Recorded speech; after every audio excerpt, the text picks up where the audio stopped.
Hi, and welcome to Best in Tesla, and welcome to our live stream here for the Investor Day, which we have all been very excited about. Am I right?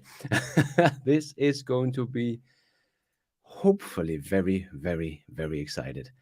Um, so, if you have anything in the comments, let me know. Hi, everybody. Good to see you. Oh man, yes. Hi. So Investor Day. Actually, this is, Battery Day was also an Investor Day, but we haven't really had a true Investor Day since Battery Day, so that's pretty cool. Um, so I have heard a lot about speculation about what is going to happen, and we have just heard about, Gigafactory in Mexico is pretty much confirmed by the president in Mexico. I also just saw an article on Inside EVs that the Project Jupiter might be kind of the Project Highland, but for the Model Y. So yeah, there's going to be a lot of exciting stuff coming today. So that begs the whole question: is the next gen platform, is the compact version just an robo taxi, or because now they're going to make some probably more affordable versions of what we think of as a Model Y, a Model 3, Project Highland, and Project Jupiter. That's a new one. I just heard about it. Yes, I can see some comments here. Jupiter, what? Yep, Jupiter. Don't know anything about that more. Yes, Tau product or Pi. Elon has been tweeting just the Omega sign and said that Tau is bigger than Pi. Hi, everybody.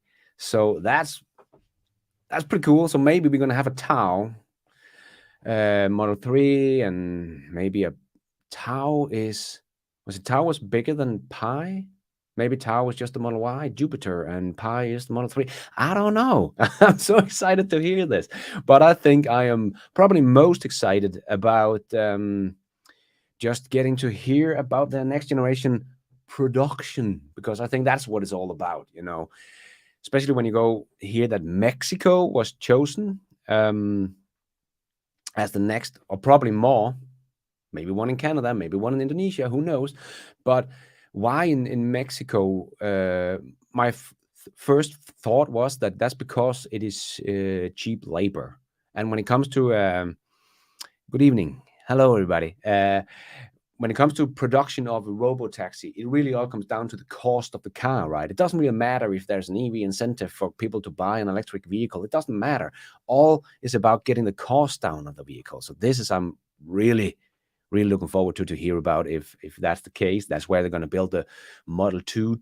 They can throw down in South America as well as into the US, and also transport it over to China, build one of these huge factories in Mexico, and just build 4 million vehicles out of this one. That would be absolutely bonkers if that could do that. I made a video a couple of years back about they're going to produce like a factory that can produce 4 million vehicles. And if they build a factory the size of Giga Texas, but the next generation platform should be half the production space, right? So, and half the cost. So they could really produce some cheap or affordable, I should say, because that's probably the one thing Tesla can do. They can make a Tesla. Great software, great performance, great safety, but for a very affordable price. So in my opinion, this is going to be like if Apple released an iPhone for $100. You're gonna get a great iPhone, but it's going to cost $150 or something like that, instead of $500 for the SE model. So this is going to be the SE model, but 30% of the price of the SE model of the iPhone, if you understand what I mean. This is really, really game changing if this is the case. They're going to come out with this. So this is absolutely going to be, that is probably what I'm most excited about for this Investor Day, to hear the how they're going to produce the next kind of vehicle here, the next gen. I don't really care if it's coming out as a hatchback for us to buy, or only as a robo taxi, or is it actually just the Project Highlander and maybe now the Project Jupiter. I don't know. But most importantly for me is how are they going to produce this? How are they going to ramp this up? This is Master Plan 3 we're going to hear about. It's all about extreme scale. So we're going to hear about the next generation extreme scale of the electric vehicle. So that is so cool. And hi, everybody. So many tuning in. That's so cool. Thanks for coming in and sharing this moment with me. I think we're going to have a very historical moment today with Tesla. This is going to be absolutely bonkers. Let me just make sure that everything goes right here. And we have the Investor Day tab open over here. We can keep an eye on that as well when it starts. And we're going to make it up to big screen. I'm going to shrink down here and mute my mic when it all starts, so you can see everything and hear everything and just see me down here in the corner reacting when they come out with the robots that is building a car. Probably not, but yeah, you know what I mean. I hope this is going to be absolutely crazy. Hello from Mauritius. Nice. US, Germany. Hi, man. 3 minutes to go. Yes, indeed. Let's go. I really hope they're also going to talk about, the scale of their solar and energy storage business. And I think they will. I think they're going to be EV Dave. Hey, looking good, Lars. Thank you. Hope everything is working out beautifully here. So, yeah, I'm really excited. I really hope. I've heard rumors about, maybe they could do we're going to build this solar farm with these batteries in Texas that's going to be enough to power all of Texas. I would love Tesla to do something like this, because there are so many skeptics still about renewable energy, solar energy, battery storage, and all this stuff. But if they could come out and say, yeah, we're going to build this, because they have so much money right now, and they are going to earn even more money here in 2023. So if they invest like $1 billion or two, it doesn't really matter how much it is, because Tesla has the money to do it. But just build this huge solar array and say, okay, now we have this energy plant, because they are already a utility company in Texas. So they could just say, okay, now we have all the energy the state. Oh, here we go. Let me know. I'm not going to turn on the music too high until it starts, but it should start in 2 minutes. They have been actually pretty accurate or on time lately on their events. So let's hope they are that today as well. So I'm just going to check. I can make this one full screen. Yes. And I'm going to pop down here in a minute. All right. Hey, Per in Aarhus. Hello, home country. Be nice. Oh, yes. Oh, that's so cool. There's a YouTube name here, Be Nice, but a bee.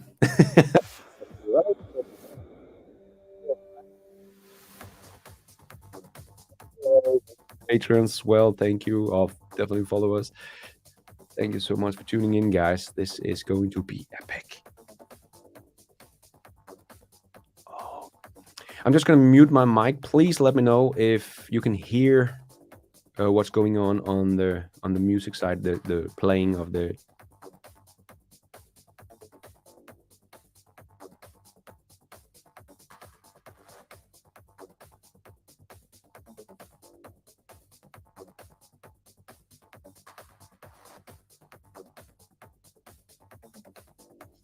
Odense, yeah. No music.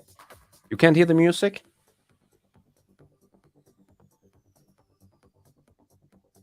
All good sound-wise. Okay. You are muted.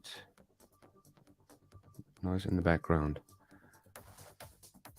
I'm just going to mute once again. Please let me know if you can hear the music while my mic is muted.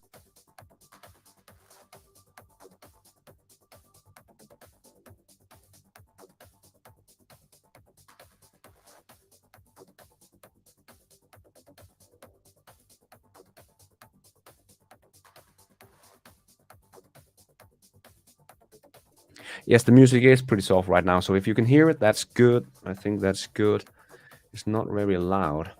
So let me just see if yes, everything is turned up. So it is pretty soft. It's not very loud music, actually. So all right. I hear the music in the background. Cool. Awesome. Are we ready for Investor Day? Yes, the Tesla team, yeah, I have it running. So if I mute that one, it should go away now. But oh, here comes the Gigacastings, or the castings. I think we're going to start now. Oh, I am overly excited about this.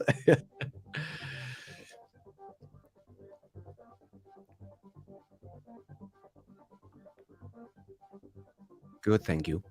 I am doing good. Oh, look at this. Yes, this is what we saw in the invite. Stacks of the side. These Giga castings as well. Oh, so much exciting stuff here. Oh, I hope they have a jam-packed event here, man. Greeting from Slovakia. Hello, man. Thanks for tuning in. Just in time, Pat McDaniel. Oh, Pat, you have been following me from the beginning. Thank you for tuning in, man. This is so cool. He was one of my first subscribers. Thank you, Pat. Awesome. Hey, dude. Great. Awesome. Wow, look at this. Look at this. Giga castings. Hopefully. Extreme scale.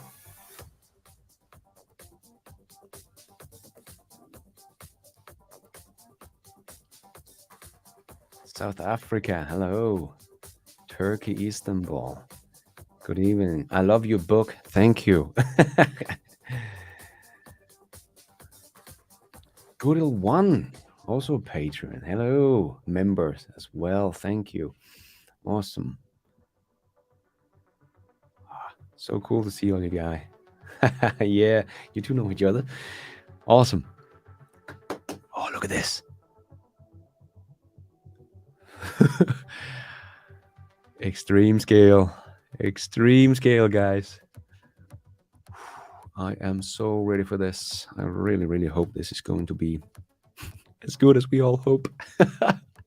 Because I am maybe just a tad bit overexcited about this. I just can't wait for this to come along, man. This is gonna be absolutely awesome. Ready here. There we go. Boom.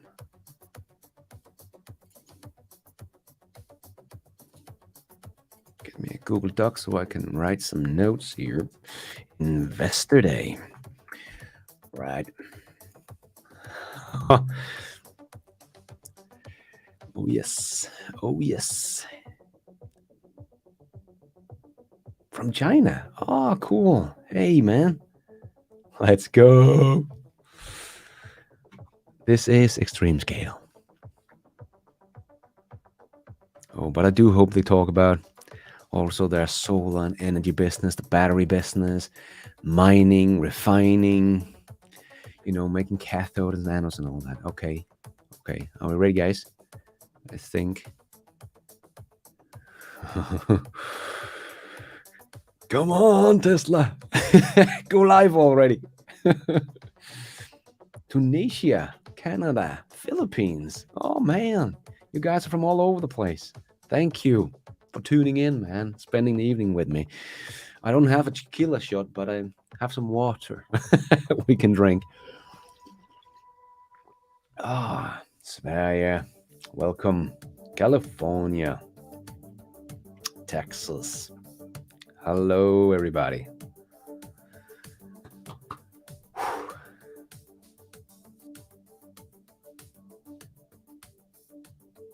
So, yeah, I do think we're going to hear a lot about the robotaxi. Actually, they have to show us what this next generation platform, but you know, the next, if they make this little compact car, I think it's going to be something none of us has really. Oh, hey, thanks, man, for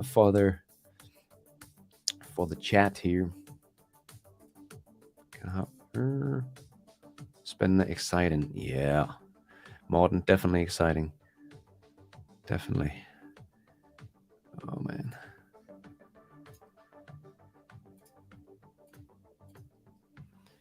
But because Elon did say, you remember when he said in China, we're gonna build the next compact car in China, but we're gonna make it special, something cool, like the Cybertruck. Nobody saw that coming. So I hope they're gonna reveal something connecting the dot. Oh, no way. Hello. Thank you for tuning into my channel today, man. That's awesome. Thank you. Honored to have you here. Honored to have you all here. That is so awesome. All of you guys tuning in. We are over 1,000 people here enjoying this. So anyway, I really think we have to talk about robotaxi, but I hope they reveal something. But again, the Osborne effect of revealing this cool little compact whatever thing is going to be. But I think the way they can get around it is that they are not going to make it for the public just yet. They're going to just announce that we're going to make this cool little thing, but it's for the robotaxi fleet that we're going to start producing in Mexico in 2025 or something. So yeah, there's so many speculations out there. I really hope they share some light on this without making too much of an Osborne effect. But that could be a way of not doing the Osborne effect. But again, so are they even going to do the little compact thing, or is this just Highland and Jupiter we just heard about? If for people are tuning in now, the Model Y Jupiter project we're hearing about, that Inside EV have made an article. I haven't really read it. I just saw the article and the first little sentence, like, oh, what? So we definitely have something cooking, but because something cooking about this Model 3, you know, also in the US, they haven't been making the Model 3 in the long range in the US for the better part of a year now. So that is, you know, that's a long time. So they have really just made a whole new production line there for Model 3. They're going to come out with the Highland, a new production line. So can they actually get that down to $25,000 or something like that? You know, that could be insane. And with the tax incentive in the US, it's Jesus. But are they going to produce it in Mexico? The tax incentive is not going to be that big of a deal, but it doesn't really matter if the car costs $25,000, you know? So there's so much speculation that I really want to dig into, but could be a much bigger Model Y. Ooh, like a Model X replacement, or yeah, maybe. What did we have? Stop. Highland and Jupiter stuff is like short foot to Osborne 3 and Y. Yeah, maybe. Depends on how they do it. But or maybe they're just gonna. Oh, thank you, Thomas Allerop. Thomas Allerop, thank you for being here. Yeah, I recognize many of your names. So that's so cool. Be nice. Exactly. Remember, be nice. But I think we're going to be very excited about this event no matter what. But there's just so many speculations out there. Goody one. Thank you. Thank you, my friend. Once again. Thank you so much for the support, guys.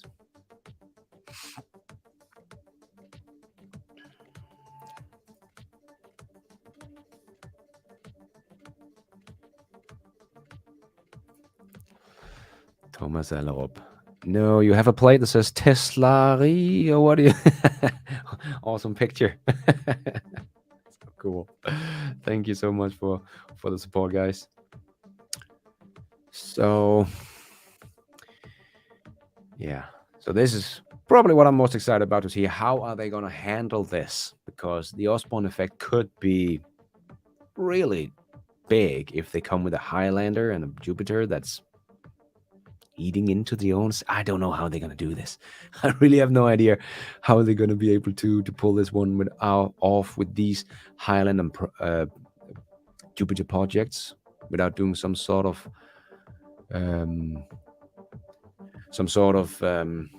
Osborne effect. And then with the Model 2, are they even going to reveal how it looks today, or is it just like, you know, a picture of some shades and lights, and not going to say much other than they're going to talk about how they produced the car? I could imagine that could be how they could do it, but we have to see. I'm just going to turn the music down a bit. But yeah, I am looking so much forward to this. And connecting the dots, I saw you were here, so yeah, big shout out to you, my man, for bringing up the whole Model Tau and Pi and Omega. But how they gonna reveal this is because they have so much on their plate right now, and it could all eat into their Model 3 and Y sales. So yeah, it is. That's very very exciting. But I think the Texas factory shows that Tesla is probably going to go for something where they can just produce the cars the most affordable, and that means the labor cost is low in Texas, so that's where they can produce it at the cheapest price, with still good quality, easy to get to the US, and easy to get batteries that could produce in the US and get the battery incentive there, and then just throw them down there to Mexico. Um, Osborne, what is it? Osborne. Anyway, so maybe even. Oh, Anthony, thank you so much, my man. I'm excited about Optimus and AI research. Dojo. Oh, yeah. I hope they really talk about this, even though maybe not have something to do with extreme scale right now. But I would love that we could see the robot that didn't walk, but they were so close at the AI day, with the next gen robot. I would love if this show just give a little short update on that one walking, doing stuff. That would be absolutely totally agree here. Anthony's totally agree. That would be absolutely awesome, man.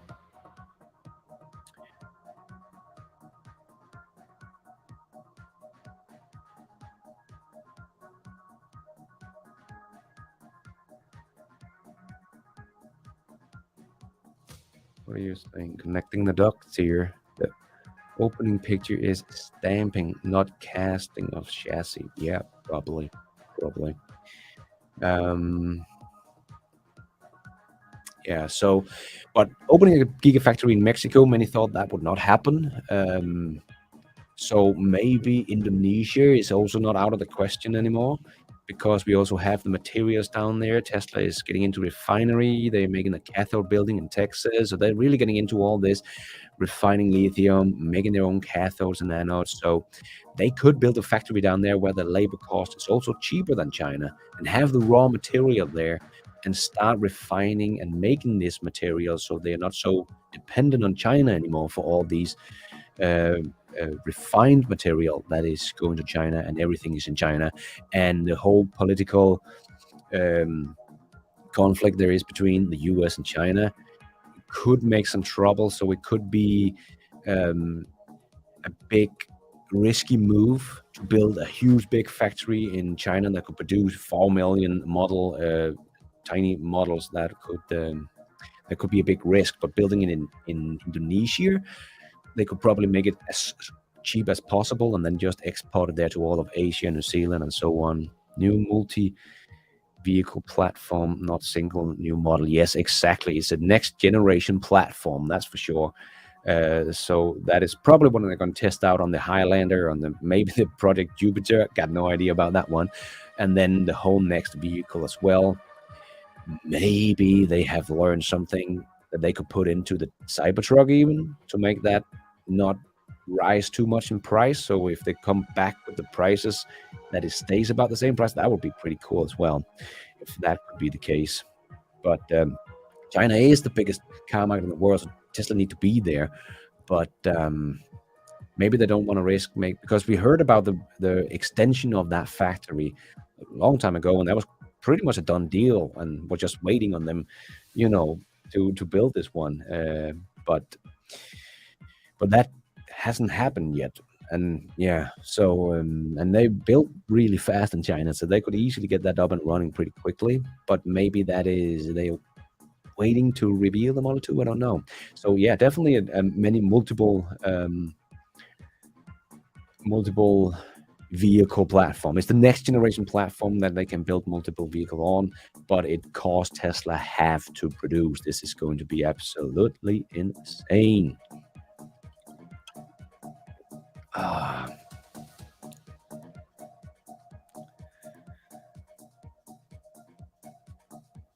So yeah, Not sure how they're gonna do that. If they're just gonna next Model 3 and Y, maybe we are not gonna get the biggest benefit of them straight away.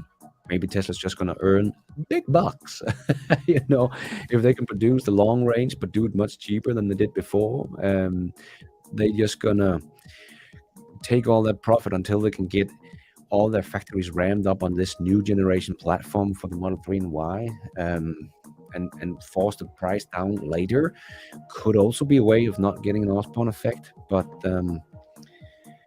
so wasted 15 minutes. No. We all in good company. Almost 2,000 people enjoying, waiting for the Tesla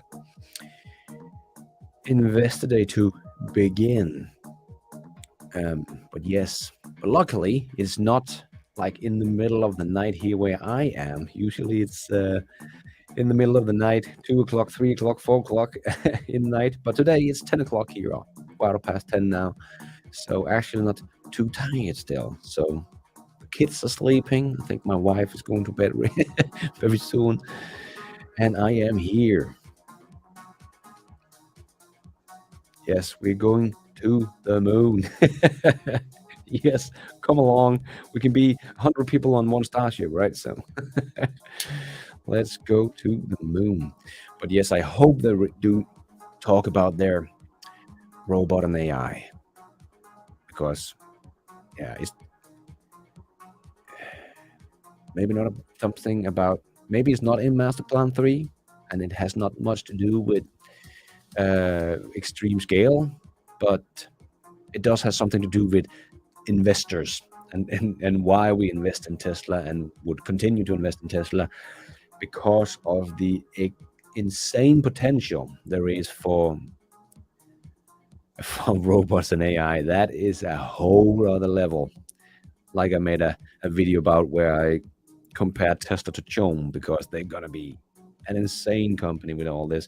Like ARK Invest is saying, we have robots and artificial intelligence and robotaxis, 3 very big innovations, disruption technology, but they all emerging at the same time and just gonna feed each other even more. So yeah, must just tweet it 5 minutes to start. Oh, okay, must tweet it. Somebody is keeping up with everything. I'm gonna open I can open Twitter down here, so I can keep an eye on that. Right, there we go. Put you down there and open.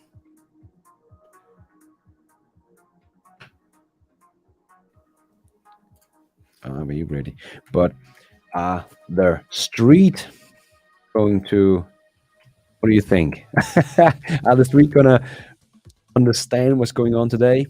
They should be. There should be so much stuff in here, but let's see if the stock goes down or up tomorrow. If they understood anything, because like, and like Battery Day, the stock went down, and there's still investors and analysts and mainstream media still don't get the importance of what Tesla showed that day, because it has not really come all to in fruition yet. Still, they have started production of it, but they're still not a scale, and the efficiency of the battery and all that perfect, nice stuff we're going to hear about later. But it's coming. We have started the first steps. But if you understand what Tesla and Elon Musk is trying to do here, that was an amazing investor day as well.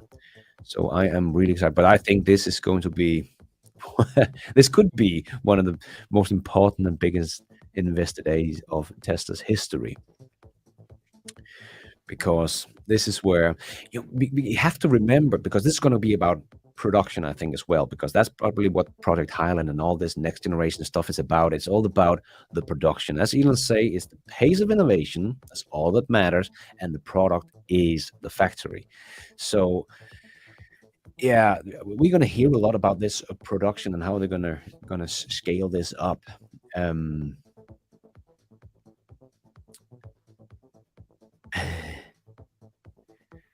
Yeah, lost my, what would I say? What about the production?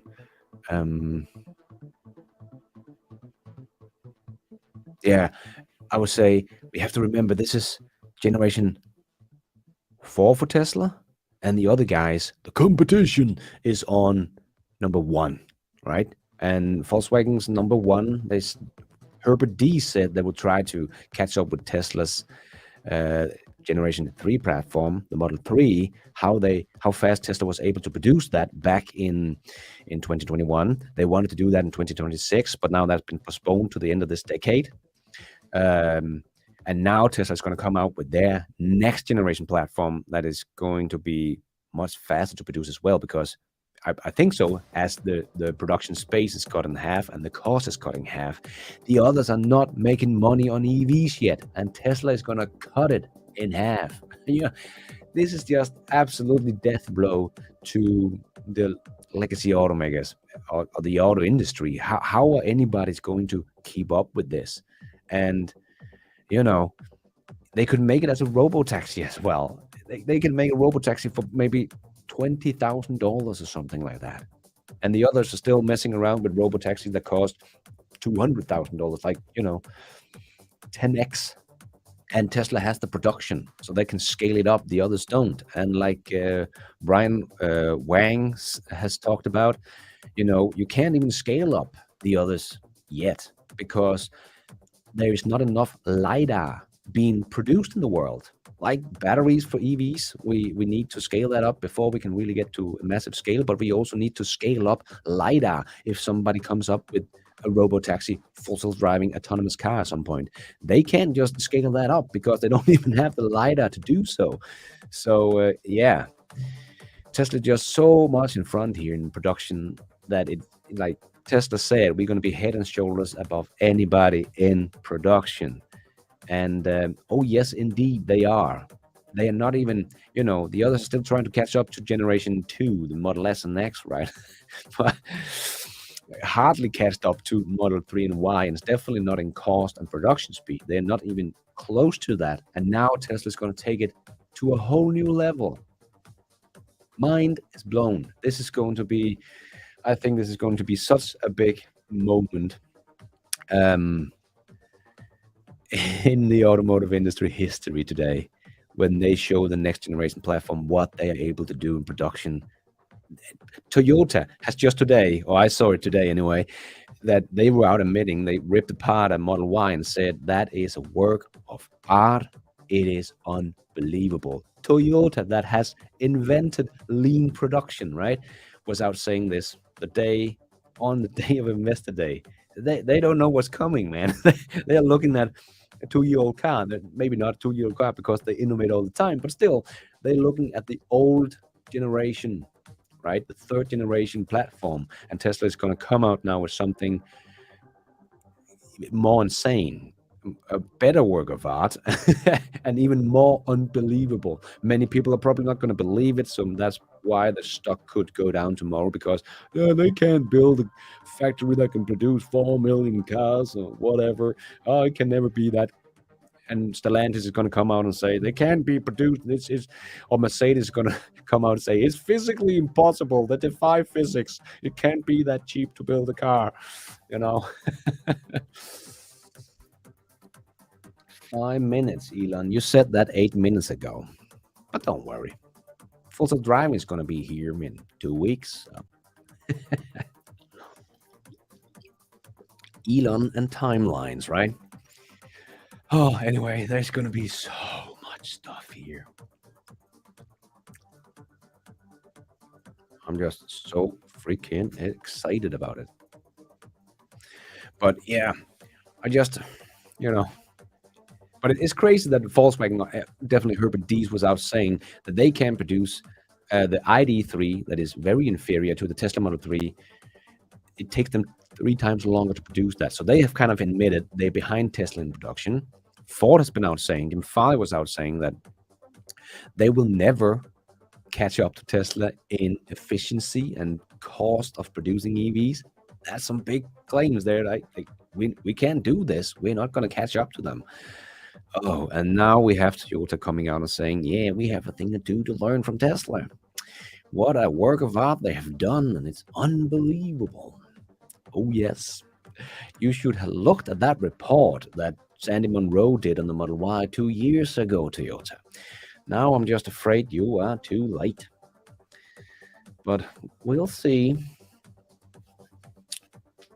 Elon, come on, man.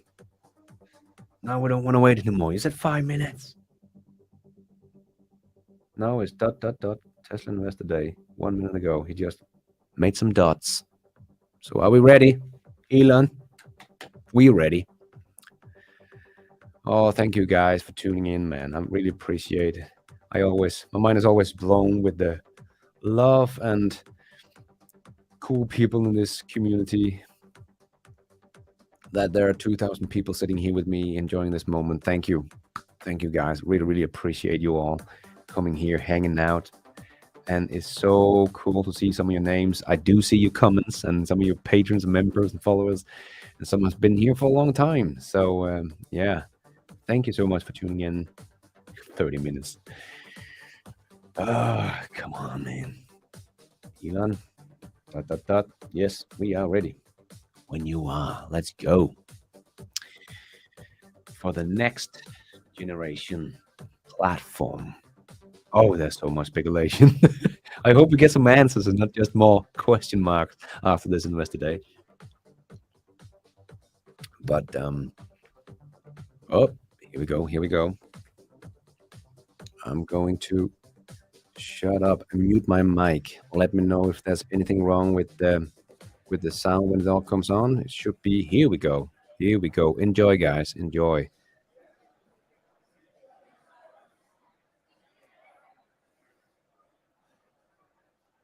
Good afternoon, everyone. Good afternoon. My name is Zach Kirkhorn. I lead finance here at Tesla, and welcome to our Investor Day.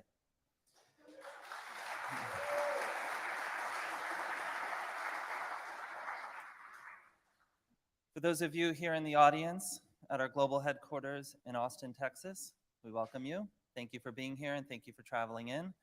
For those joining us virtually, thank you for being a part of the day today. So as we reflect back on the history of the company, there's been distinct phases of product advancement, technology innovation, and rapid volume growth. The most recent of which has been the global expansion and localization of the Model Y program. And so today, we want to talk about the future. We don't want to talk about this quarter or next quarter. We want to go further out into the future. And we've divided today's presentation into 3 parts. The first of which, we're going to go macro. What does it take to convert Earth to sustainable energy generation and use? The second, we want to talk about Tesla's contribution to that global need. And we're going to go function by function through the company, and you'll meet our entire leadership team, and we're going to get into the details of what those teams are doing as part of the broader goal. And then in the third part, we're going to bring it back up and talk about what this all means for the company as a whole. So before we get started, statements made in this presentation are forward-looking statements that are subject to risks and uncertainties. More details can be found in our written materials. So with that, let's get started. Part 1, Elon Musk and Drew Baglino.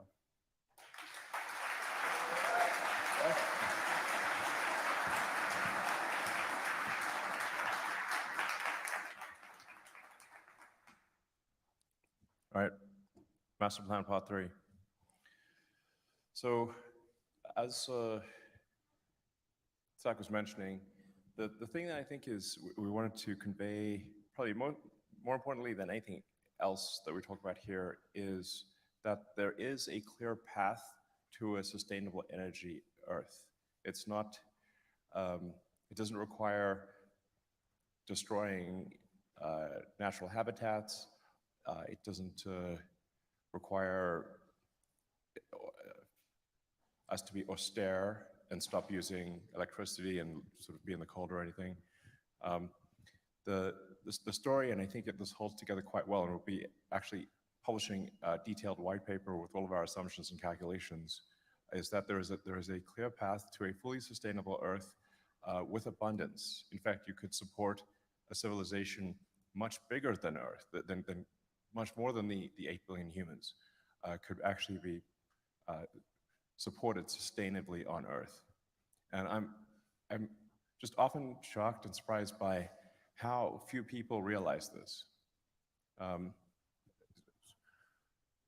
Most of the smart people I know actually don't see this clear path. They think that there's not a path to a sustainable energy future, or at least there's not one that is sustainable at our current population, or that we'd have to resort to extreme measures. None of this is true.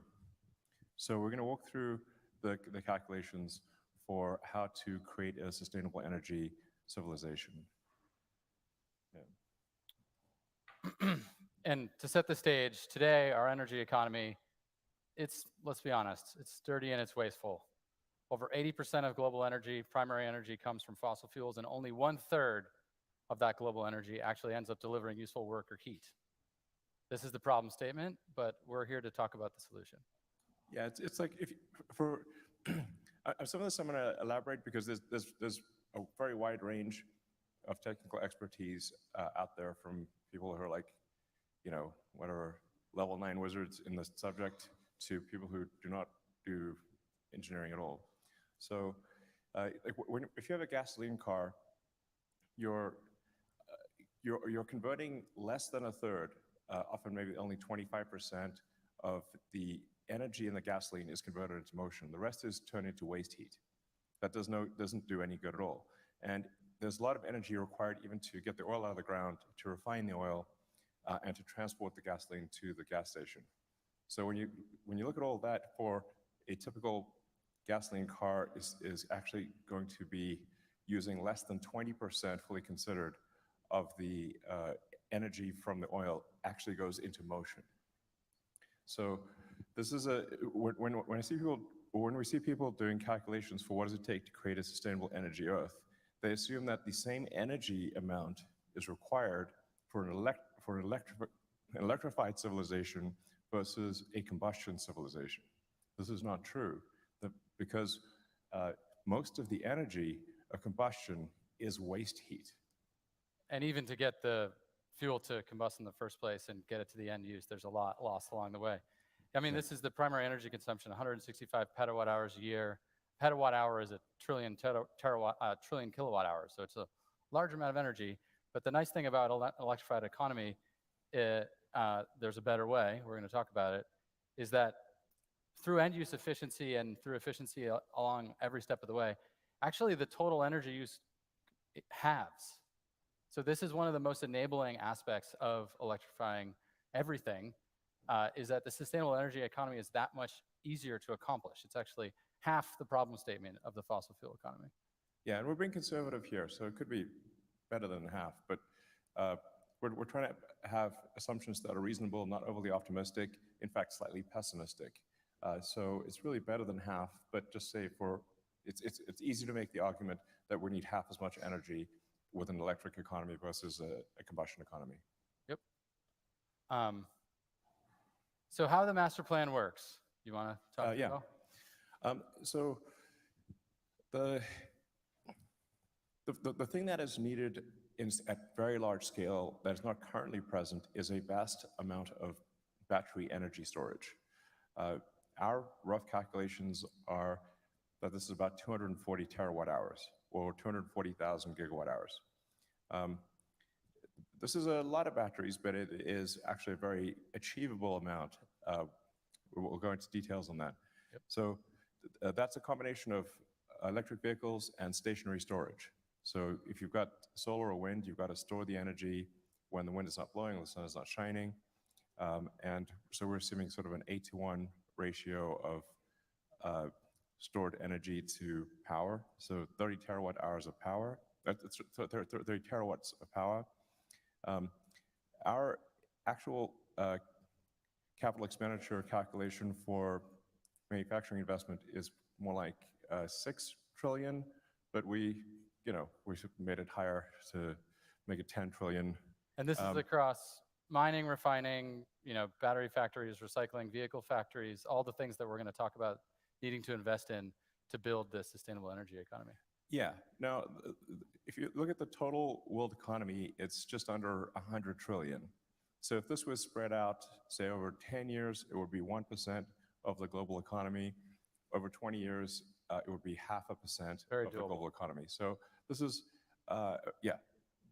not a big number relative to the global economy.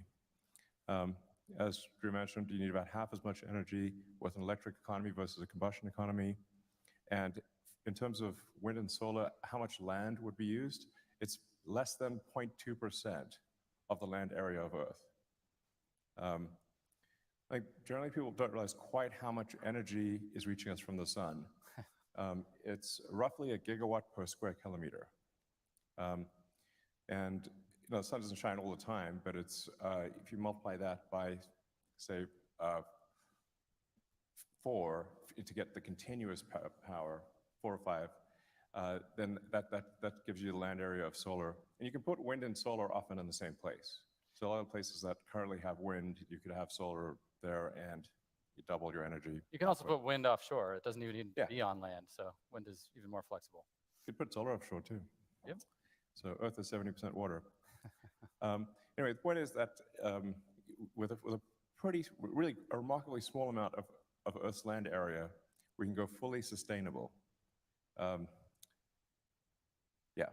And from do the resources and raw materials exist to support this transition?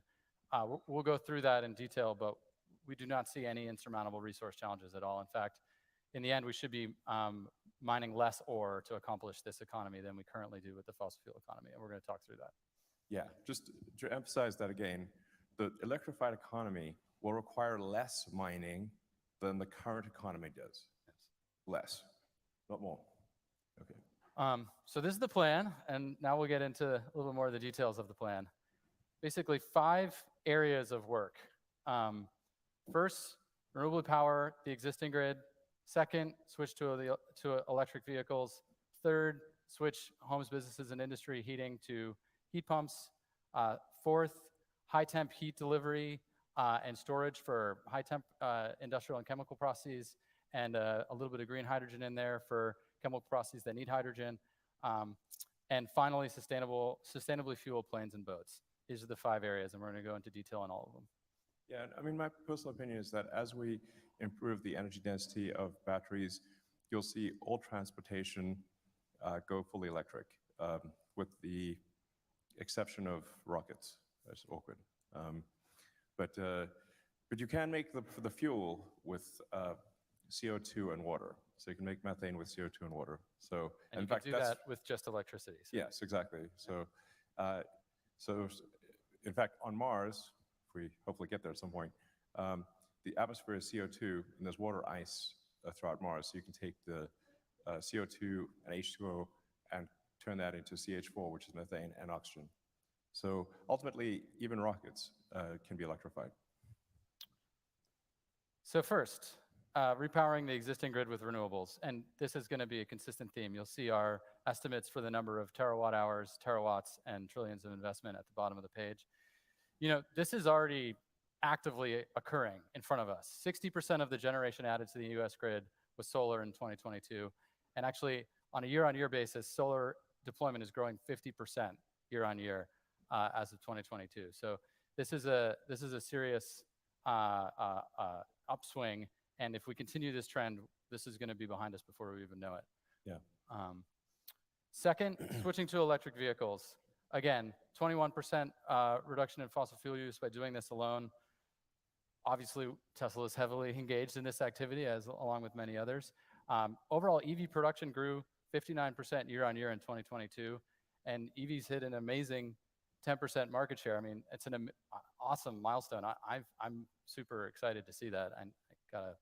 Yeah, I mean, this is obviously happening very rapidly, and I mean, I think really all cars will go to fully electric and autonomous, and so riding a non-autonomous gasoline car is going to be analogous to riding a horse and using a flip phone. That's basically going to be the situation. And we actually took a somewhat conservative assumption here in terms of how many batteries are required, because the more the fleet is autonomous, the smaller the fleet needs to be, just from a utility basis. So we're not accounting for all of those benefits, or really much of those benefits at all in this number. And what does this fleet look like? Just rough view from our perspective. Of course, we could be wrong, but you can see the sort of breakdown of the fleet by millions of vehicles. Our goal is to do 20 million electric vehicles a year. Yeah. Fewer vehicles will be needed, at least passenger vehicles, with autonomy. So there's some debate as to what that number is, but it's some number less than the number of vehicles needed today. There's roughly 2 billion cars and trucks in operation in the world today. And yeah, so what we show here is actually, I think, only 1.4 million or so. So we're represent 1.4 billion, or so a smaller fleet. And the numbers are here in this presentation are around 85 million vehicles a year produced, just to give you a sense of how we're thinking about this. Again, we're going to put all these assumptions up online and encourage people's thoughts. Yeah. So we're basically heading rapidly towards an electric or autonomous future. Exciting. Yeah. And one of the reasons why EVs are so enabling is this end-use efficiency point.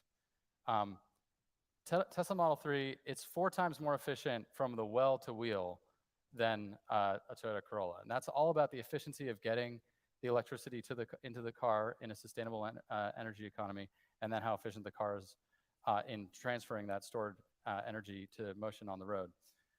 When compared to the engine in the Toyota Corolla and all the extraction, refining, transmission, distribution of the gasoline to the Toyota Corolla.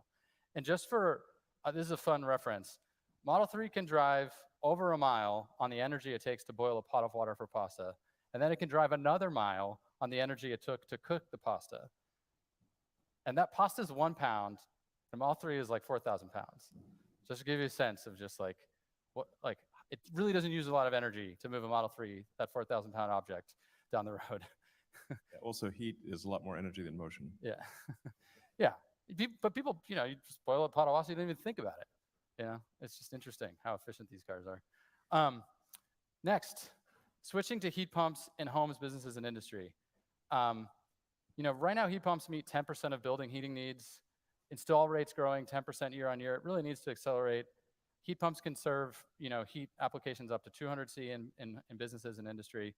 And from an investment perspective, as you can see on this page, it's actually the lowest hanging fruit in terms of displacing fossil fuels. You might be saying, well, what exactly is a heat pump? So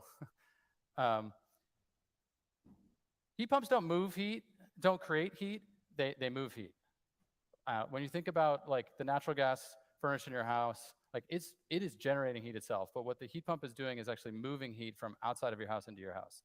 They're just an air conditioner or a refrigerator in reverse. So we're surrounded by heat pumps. There's like, they're all over this factory. They're in your house. And all this really is about bringing them to displace all the fossil fuel heating in all of the homes, business, and in the industry that we can. And from an end-use efficiency perspective, there's a three times reduction in the total energy required to heat these buildings. So a real obvious thing to do. Yeah, heat pumps. They're in our cars, now as default. And at some point, we might make a heat pump for our home. So yeah, maybe. Next, a little bit more detail on electrifying high temp sort of industrial chemical processes. So over 50% of industrial heat is greater than 400 C. Where cement, steel, fertilizers, chemicals, plastics, metals refining all need like 1500 C. So we need a solution here. Ultimately, it's purpose-built equipment that enables electrification. Carbon graphite is stable up to 2800 C. There's other options in the 1500 C range, like silicon carbide, other materials. So the idea here is you create and store heat when renewable power is available. If this is a sustainable energy economy, renewable energy is intermittent, peak of the day, you've got more generation than you need, you make a bunch of heat then, and then you transfer that heat into the industrial process 24 hours a day using the stored heat you created when the sun or the wind was blowing. That's the concept here. And then on the hydrogen side, we also need green hydrogen to decarbonize metals and chemical refining processes. This is things like ammonia, making steel. There's roughly 120 million tons of hydrogen sourced from fossil fuel today to do these things. And hydrogen can also directly replace coal, which is currently used in a ton of steel production, through a process called directly reducing iron, you can replace blast furnaces with a hydrogen-reducing direct reduced iron furnace. And this is the way to eliminate fossil fuels from these aspects of the economy and the CO2 associated with them. Yeah, I mean, some of this, there's like room to disagree, but some amount of hydrogen is needed for industrial processes. My personal opinion is that hydrogen will not be used meaningfully in transport, and shouldn't be. If you're going to use a chemical fuel, you should use CH4, not H2. But nonetheless, it is needed for industrial processes and can be produced just by splitting water, essentially. I mean, something that's been done for decades and decades. Yeah. This is not, rocket technology. Yeah. And lastly, a small part of the pie, but a necessary part of the pie, is sustainably fueling planes and boats. Shipping accounts for 3% of global CO2. It's ripe for electrification. Even with lithium iron phosphate, long-haul ships can be fully battery-powered. So that's a great opportunity to electrify. Energy density is a little bit harder for planes, but short-haul is doable today. With some improvements, we'll get long-haul underway. But even in the meantime, we can leverage sustainable aviation fuels produced and stored using excess renewable electricity. There's a lot of work going on in this space, and it's yeah. Yeah, I mean, to really get long-range aircraft and long-range shipping to use lithium-ion, you need to redesign the ship and not just or the plane. And the plane to take advantage of the fact that it is a new source of energy. It's a different architecture. So just like with an electric car, you wouldn't just take a gasoline car and stick a battery in it. That's very suboptimal. It's much more efficient to have the battery be the structure of the car, and make it mass efficient and optimized for batteries. The same if that's done with aircraft. I think you can get long-range aircraft at around with cells at around 450 watt-hours per kilogram, which you can buy it right now. Actually, it's expensive, but I think that price will come down. So when we stack up all of these efforts, we end up with the numbers we shared at the beginning of the presentation: 30 terawatts, 240 terawatt hours, $10 trillion. And you may be saying, like, I need some context. Is this feasible? Spoiler alert, it's entirely feasible. Just looking at it from a growth rate perspective, how much do we need to grow the deployment of these technologies? We're talking about only a 3x growth rate in solar and wind deployment. Solar is already growing at a breakneck pace, as is wind. This gap is going to be closed really quickly. When we look at the electric vehicles, they have to grow 11x. Well, they grew 60% year on year last year. That growth rate is also going to close pretty darn. That gap is going to close pretty quickly as well. And lastly, storage. Tesla's energy storage business has grown at 65% CAGR since 2016. The global, energy storage business is accelerating pace as well. I mean, all these gaps are going to close, especially as this momentum of the transition to sustainable energy accelerates. And of course, our goal on this page is 20 million EVs per year and 1 terawatt hour of stationary storage per year, basically as soon as we can. And then, what about this investment? How do I have a reference point on this investment? Elon mentioned it's 10% of 1 year's world GDP. Another way of thinking about it is, how does it compare to what we're investing, like what we invested last year in the fossil fuel infrastructure? And it's 60% of that investment. So actually, building this sustainable energy economy is less than extending the fossil fuel economy from a year-over-year investment basis. So very doable. When we look towards, does this fit on the planet? Absolutely. Less than 0.2% of land. As a reference point, the total land area intensively farmed today is 12.5% of all land. So, I mean, you drive around, you see some farms, but you don't see them everywhere. This is an order of magnitude, more than an order of magnitude difference between farming and what we're talking about for sustainable energy land. Yeah, and it doesn't need to displace farmland of or course not, yeah. Forests or jungle or any kind of ecological preserve, it can be used in very sparsely populated desert regions. Yeah. Barren areas. Yeah. Areas that are just not really fit for development or otherwise used. So Yeah. I mean, 0.2% can fit into a lot of places. Yeah, there's essentially no meaningful ecological impact. In fact, transition to a sustainable energy economy would result in a substantial reduction in current ecological impact. It's a great way to put it. Yeah. And what about on the mineral extraction side? So this is a cartoon that sort of gives you a sense for all the ore and the like extracted minerals that are coming out of the earth every year. It's about 68 gigatons. So each truck is a gigaton. What does this look like when we're in a sustainable energy economy? Looks like that. The fossil fuel extraction disappears. We replace it with the materials required to fulfill the sustainable energy economy. It actually reduces. Now, it's not to say that we don't need to continue to explore, bring on mining and refining for the sort of specific materials for the sustainable energy economy. We do. But the investment in mass flows are all very achievable, just looking at what is already happening on the planet. Like, this is nothing out of scale of what has been done and is already being done. And then when we calculate it on a sort of, element by element basis, the resources are there to support the transition. This is cumulative demand to move in the sustainable energy economy direction until 2050 relative to USGS resources today. We're not breaking the resource bank for any of these materials. And then when we look at what really happens as we move forward, history teaches the more we look, the more we find. What people think happens is, oh, there's this many resources, next year there's going to be less because we're going to extract them. What actually happens is, as we extract resources, we find more. And you can see on the right what has actually occurred with the key materials to the sustainable energy economy. Since 2000, as the sustainable energy economy has been growing and Tesla's been growing and all the industries around us have been growing, the actual resource availability has increased, not decreased. Yeah, there still seems to be quite a bit of confusion about lithium. Lithium is extremely common. It's one of the most common elements on Earth. There's no country that has a monopoly on lithium. Yep. Or even close to it. There's enough lithium ore in the United States to electrify all of Earth. If the United States was the only place producing lithium, there's enough domestic material to electrify Earth. It's very common. The limiting factor is the refining of the lithium into battery-grade lithium hydroxide or lithium carbonate.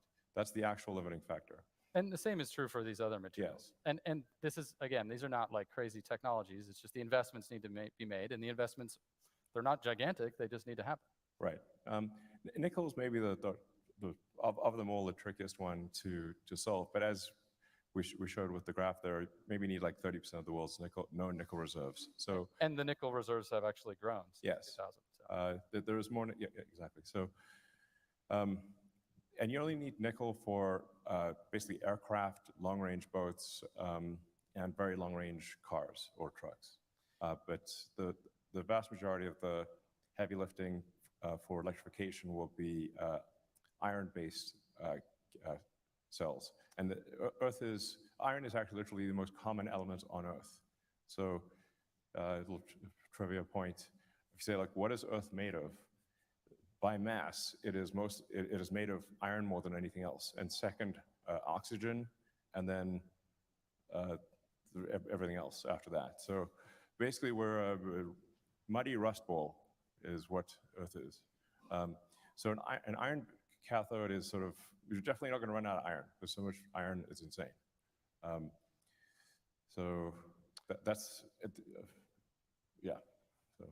Yeah, and ultimately, this resource extraction, we go through this effort, we build these batteries, and then we recycle these batteries. So ultimately, we're doing this to build this sustainable energy economy, but the maintenance amount of ore that we require is really an order of magnitude or more, less because of recycling. So in the end, a sustainable energy economy is within our reach, and we should accelerate it. Yeah, I mean, so this is really the main message of today. And I really wanted today to be not just about Tesla investors who own stock, but really anyone who is an investor in Earth. And what we're trying to convey is a message of hope and optimism. And hope, optimism that is based on actual physics and real calculations. It's not wishful thinking. Earth can and will move to a sustainable energy economy, and will do so in your lifetime. Thank you. Yes. Thank you. And I just want to welcome up Lars and Franz to the stage.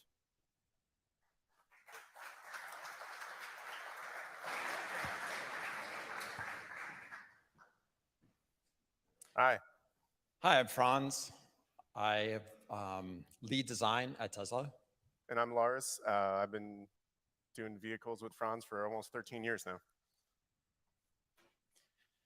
So I joined Tesla in 2008 to vertically integrate design into the company. It didn't exist before. It was a pretty small team. It was tasked with designing the most beautiful, innovative, and well-engineered vehicles on the planet. No small task in 2008. There was not a lot going on in the EV sector then. Since then, we focused on constant improvement in cost, efficiency, innovation, things that you'll continue to hear about today, while continuing to design the most desirable cars. Today, we produce cars differently than we did 10 years ago, but the end result is always an exciting, futuristic, and desirable set of vehicles. Back then, we only had a handful of designers and engineers like myself, but we had a great vision to radically change transportation. So back in 2008, where we were designing Model S, we didn't have a factory. In fact, we had a really small engineering team and a tiny design team. But that allowed design to lead all the conversations. It let us innovate forward-thinking ideas, like how do you fit 7 people into a sedan? Or how do you make door handles disappear into the doors? Or putting a huge touchscreen into the center of the vehicle, something that had never been done before. And then we won Motor Trend Car of the Year. Yes, and we won Motor Trend Car of the Year in 2013. Our first, great award, first car. Pretty good start. Kind of a home run, I think. But that whole process resulted in a linear process that you see on the screen. We designed first, then we engineered, and then we figured out how to manufacture it. Yeah, I mean, I think that's really important. When we were designing the car together, we didn't even know where we were going to build it. And so we came up with... I didn't even know Lars when we were designing. That's true. So once we got Fremont, we were very fortunate, and we figured out the manufacturing solution, sort of like we were flying a plane and putting the wings and building the engine at the same time. So we knew we had to do better. Yeah, we knew we had to be better in order to scale. And as part of the master plan that you've read, Model 3 needed to be a smaller, more efficient, and more affordable version of Model S. But it had to be equally great. It had to have all the things that people loved in their Model S or Model X, but be much more affordable. And so we approached the process a little bit differently than the first time around. Now we had teams that we all worked together. So we were able to combine design, engineering, and manufacturing process all at the same time. But somewhere along the way, we changed the manufacturing process to be fully automated. And so we leaned into this whole new way of manufacturing a car, but we had already engineered it. So things didn't quite go as well as planned. It was an amazing product, but it landed us in production hell. Many of us who lived through that carry those battle scars. It was a great idea, but it wasn't the right timing. Like Franz said, automating something that we designed to be built manually is super hard. And we have many, many failed examples of that at the Fremont factory that we ripped out. But some of them eventually still work. This is one I actually worked on with a small team of engineers. It's still running today. And some of the engineers that came by said we couldn't do it, are no longer with the company, but it's running, and it's running faster than ever. So we kind of self-imposed constraints on the design when we were doing it to be built manually, and we really didn't think about it. But despite all that, Model 3 is the best-selling EV ever. Yeah, and Model Y, which is derived from Model 3, is about to pass that. But we knew we had to improve the process further. And with Cybertruck, We designed a vehicle around a vision that actually started with the manufacturing process. And in this case, the materials dictated the design. Forming full hard stainless steel isn't rocket science, but it sure isn't easy, and it limited the way we could do it. Yeah, absolutely. It really forced us to think about designing something in a way that you couldn't normally stamp panels, you couldn't form them in a traditional way. So you ended up with very linear bending processes that are just not in automotive kind of language of manufacturing today.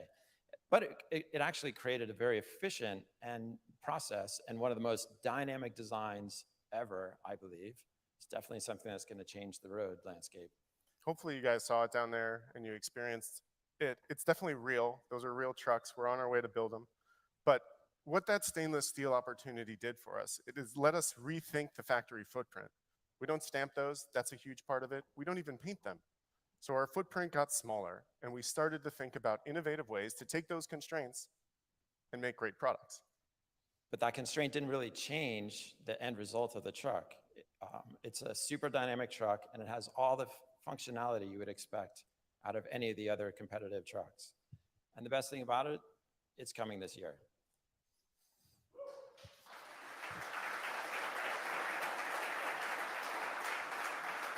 So ideally, after all that, we would design, engineer, manufacture, and plan for automation happening together. It gives us the opportunity to question requirements. This is something that is fundamentally only available at Tesla. In the places I used to work and the top manufacturing companies in the world, they don't sit together. Yeah, we are one team. Nowhere I know has all these teams together thinking about these processes from the very beginning. In fact, all of those engineering teams, manufacturing, design, automation, they're all in one org. They all report to one person. We can't point fingers at each other, so we have to solve them together, which is the best way to innovate. The traditional way of making a vehicle is this. You stamp it, you build a body in white, you paint it, and you do final assembly. And what's interesting is these shops are dictated by the organizational structures that exist, and they're dictated by the boundaries that exist in the factories that are laid out. If something goes wrong in final assembly, you block the whole line, and you end up with buffering in between. This is at the tail end of its manufacturing optimization. Henry Ford first invented this assembly line in 1922. It's been 100 years, and it's really hard to make a change after 100 years. And when you watch it happen, it's actually really silly to a guy like me. You take all these stamp panels, you put them together, then you put them in a framing station, you build a body that looks something like a car, you put the doors on, and then you paint them. Once you get the color, you take the doors off, and then you start putting the interior inside the car.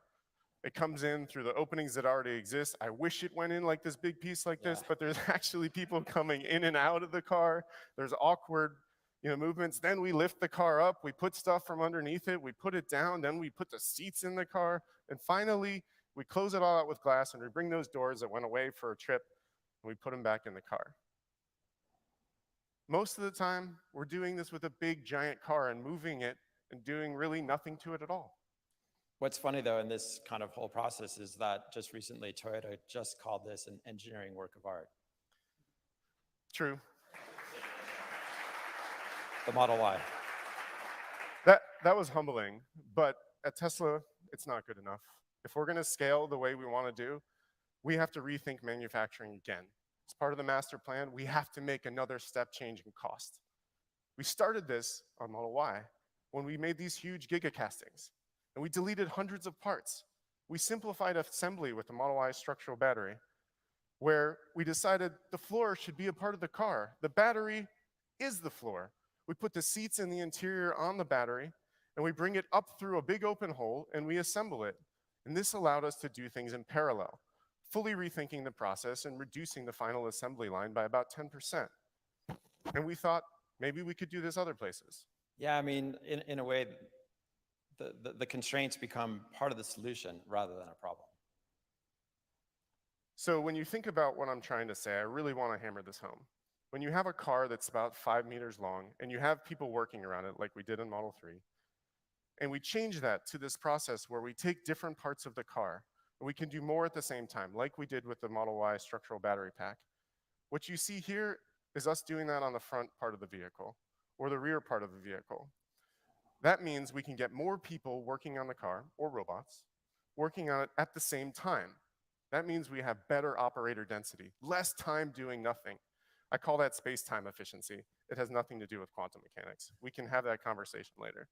But we get 44% more operator density, which means more work, less time walking back to the station, 30% improvement in space-time efficiency. And because we're not building it in and out of the car with those slow movements of those robots I showed you from production hell, when we go to automate it, it's going to be a lot easier. In the end, that will probably look something like this, where we balance parallel and series manufacturing in a way where we only do things that are necessary, with a much shorter final line, blocking a lot less of the entire rest of the factory, so we can optimize material flow using the best practices. And what that means, it's going to look something like this, where we build all the sides of the cars independently, we only paint what we need to, and then we assemble the parts of the car once and only once. We put them where they need to go. The interior is attached from a bottom up or a down strategy, so there's more access for those robots and people. We aren't moving heavy objects around and doing nothing to it. And it means we're doing more work on the car more of the time.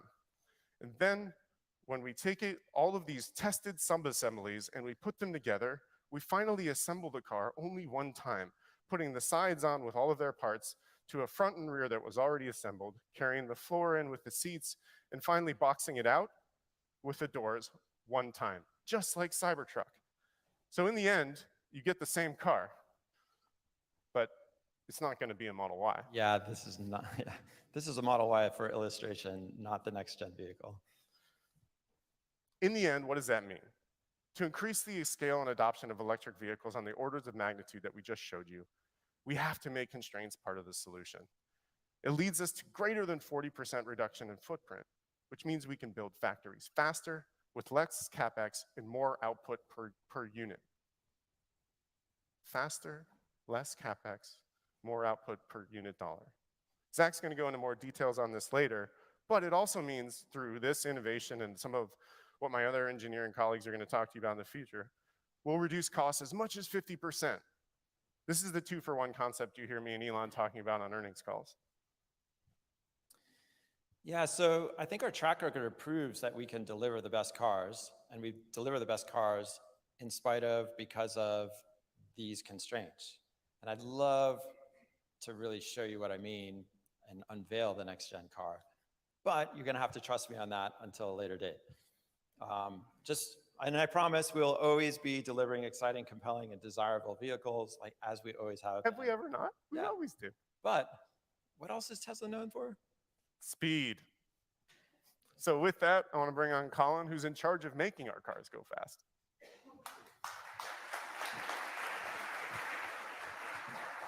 Thank you, Lars. Thank you, Franz. My name is Colin Campbell, and I have the real privilege of leading powertrain engineering here at Tesla. We make the fastest cars that you can buy for the money, whether they're electric or gas.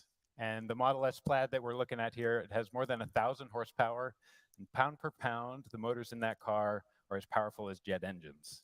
Our cars are super fun. People absolutely love driving in them. And the other thing that you probably all know about our powertrains is that they're efficient. Our cars go 25 to 30% further than other EVs in our class for the same amount of efficiency. But at Tesla, efficiency means more than just reducing how much energy the cars use. It's about how we develop, how we manufacture, how we refine, and how we scale the powertrain. Now, the Model 3 and Y powertrain is a great example of this broader meaning of efficiency. So since we launched it back in 2017, we've continuously improved that powertrain and the factory that builds it. So the drive unit, the engine of the car, is 20% lighter for the same power. We use 25% less heavy rare earths than when we started. And the powertrain factory, which is behind me today, is 75% smaller and 65% cheaper than the one that we originally built. And what I really want to emphasize is that we did all of this without compromise. Our cars are just as powerful, they go just as far, they cost the same or less, and the factories have the same output. So How did we do that? We did it by designing the entire vehicle and the entire factory together as one company. And this sets Tesla apart. We have small and highly capable teams. And to make a critical decision, we can have the battery cell chemists, the mechanical engineers, the manufacturing engineers, the supply chain team, the automation designers, the software programmers, all in one room, working together in real time. And that allows us to make decisions that are best for the whole car and to make them really fast. And that approach is unlike traditional automotive engineering, which is really fractured. And if you were to go buy like a premium German electric car, the engineers who designed the drive inverter in that car, they did not work for that car company. They worked for a contractor. And at Tesla, we designed the entire car and the factory that builds it. And I want to highlight a few examples of what we've been able to do in-house thanks to that unique approach. So, inside the charger of your Tesla are transistor packages, and that's at the top of your screen here. And every electron that moves you down the road flows through one of these packages. We designed our own custom package, which is what you're seeing here, and we can extract twice as much heat out of that package as what we could buy off the shelf. And so what does that mean? It means that the silicon carbide wafer that's inside those packages can be much smaller. And silicon carbide is an amazing semiconductor, but it's also expensive and it's really hard to scale. So using less of it is a big win for us. And then on top of that, orchestrating all of these transistors and making them switch in the right ways is computationally extremely intensive. It used to require 4 microprocessors, which are shown here in the bottom left. We have developed our own custom microprocessor.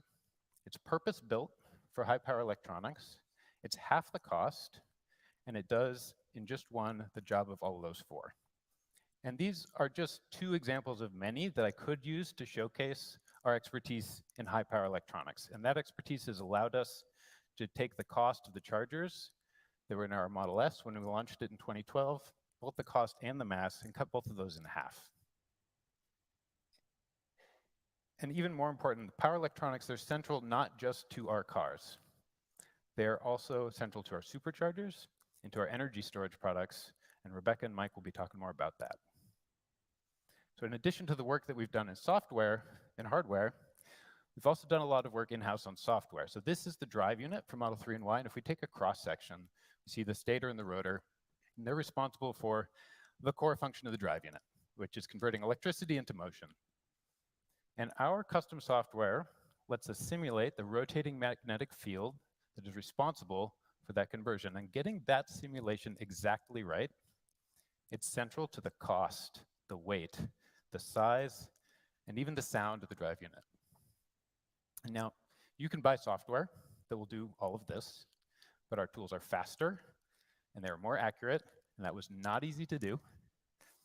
And that allows us to quickly iterate through millions of possible drive unit designs to find the best one. I want to highlight one more area where Tesla really excels because we integrate work that is often farmed out. So when you are making a new product, it's not enough to think about the product itself. You have to think about how you're going to make it at scale. So Tesla, our powertrain, and our powertrain manufacturing equipment is both designed under one roof. The engineers who are designing the motor, they are in the same room as the engineers who are designing the machine that's going to put that motor together. And that collaboration pushes us from day one to design products that are not only high performance, but are really easy to assemble. So, all of this expertise that we have in the powertrain team, in hardware, in software, in manufacturing, it's going to have a major impact on our next platform. In our next powertrain, so those silicon carbide transistors that I mentioned that are key component but expensive, we figured out a way to use 75% less without compromising the performance or the efficiency of the car. And of course, we know that battery cell supply is one of the constraints on the scalability of EVs right now. Our new powertrain is compatible with any battery chemistry. And that will give us great flexibility in battery sourcing. If we want to make EVs more accessible to people, they have to be cheaper. We've reduced the drive unit cost to about $1,000. And And we don't think any other automaker is even close to that number. Finally, the bigger a factory is, the longer it takes to build. If we can build the same number of cars from a smaller factory, we are going to be able to scale EV production faster. Our next powertrain factory is 50% smaller than the one that's behind me today, even though it has the same capacity. All of these improvements, I think, are going to be transformative for the adoption of EVs and our ability to scale them. There's one more thing that I want to highlight. So I talked about how we had reduced the amount of rare earth in our powertrains. And as the world transitions to clean energy, the demand for rare earth is really increasing dramatically. And not only is it going to be a little hard to meet that demand, but mining that rare earth, it has environmental and health risks. So we want to do even better than this. We have designed our next drive unit, which uses a permanent magnet motor, to not use any rare earth materials at all. So how does all this fit into the master plan? We can make lower cost products that are still efficient and compelling, and we can make them at scale. We're going to use less of constrained commodities, silicon carbide, rare earths. We're going to build them all in compact and high output factories that are easy for us to build quickly. We're going to make that easy to scale powertrains all the way up to the levels that Drew and Elon mentioned at the beginning. And this achievement, like all of the achievements that I mentioned today, it's only possible because of the incredible people on our powertrain teams. They are absolutely committed to the cause of sustainable energy, and that is why we can do what no other company can do. Thank you.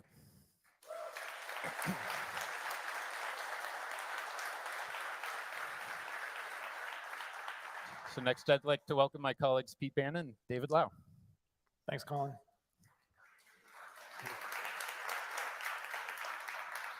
Good afternoon, everybody, and welcome to Texas. Pictured here is the low voltage system of a Model S from 2012. This car was primarily designed with vendor source controllers integrated by Tesla. There are over 300 low voltage devices that encompass everything from the mundane, like the light in the glove box, to the complicated, like the infotainment computer, to the safety critical, like the airbags, steer-by-wire, and brake-by-wire. The low voltage harness is built from individual wires, cut to length, crimped and inserted into connectors, a manual process that is tedious, error-prone, and doesn't scale well. Going forward, we want to reduce the size and complexity of the harness and enable automated manufacturing. These wire harnesses introduce extraordinary complications, especially in the early stages of development and bring up of a vehicle, because when we're trying to bring up this entire system and we see that it's not working properly, we don't know whether it's a problem with the software, with the controller, the processor, any of the endpoints in this entanglement of wires. And so we have to go and debug everything all at once. And Pete's going to tell us about how we're going to make it better. Mm-hmm. So I'm going to talk briefly about a few things that we've changed over the years since the Model S. With the Model 3, Tesla started designing an increasing share of our controllers by merging controllers together.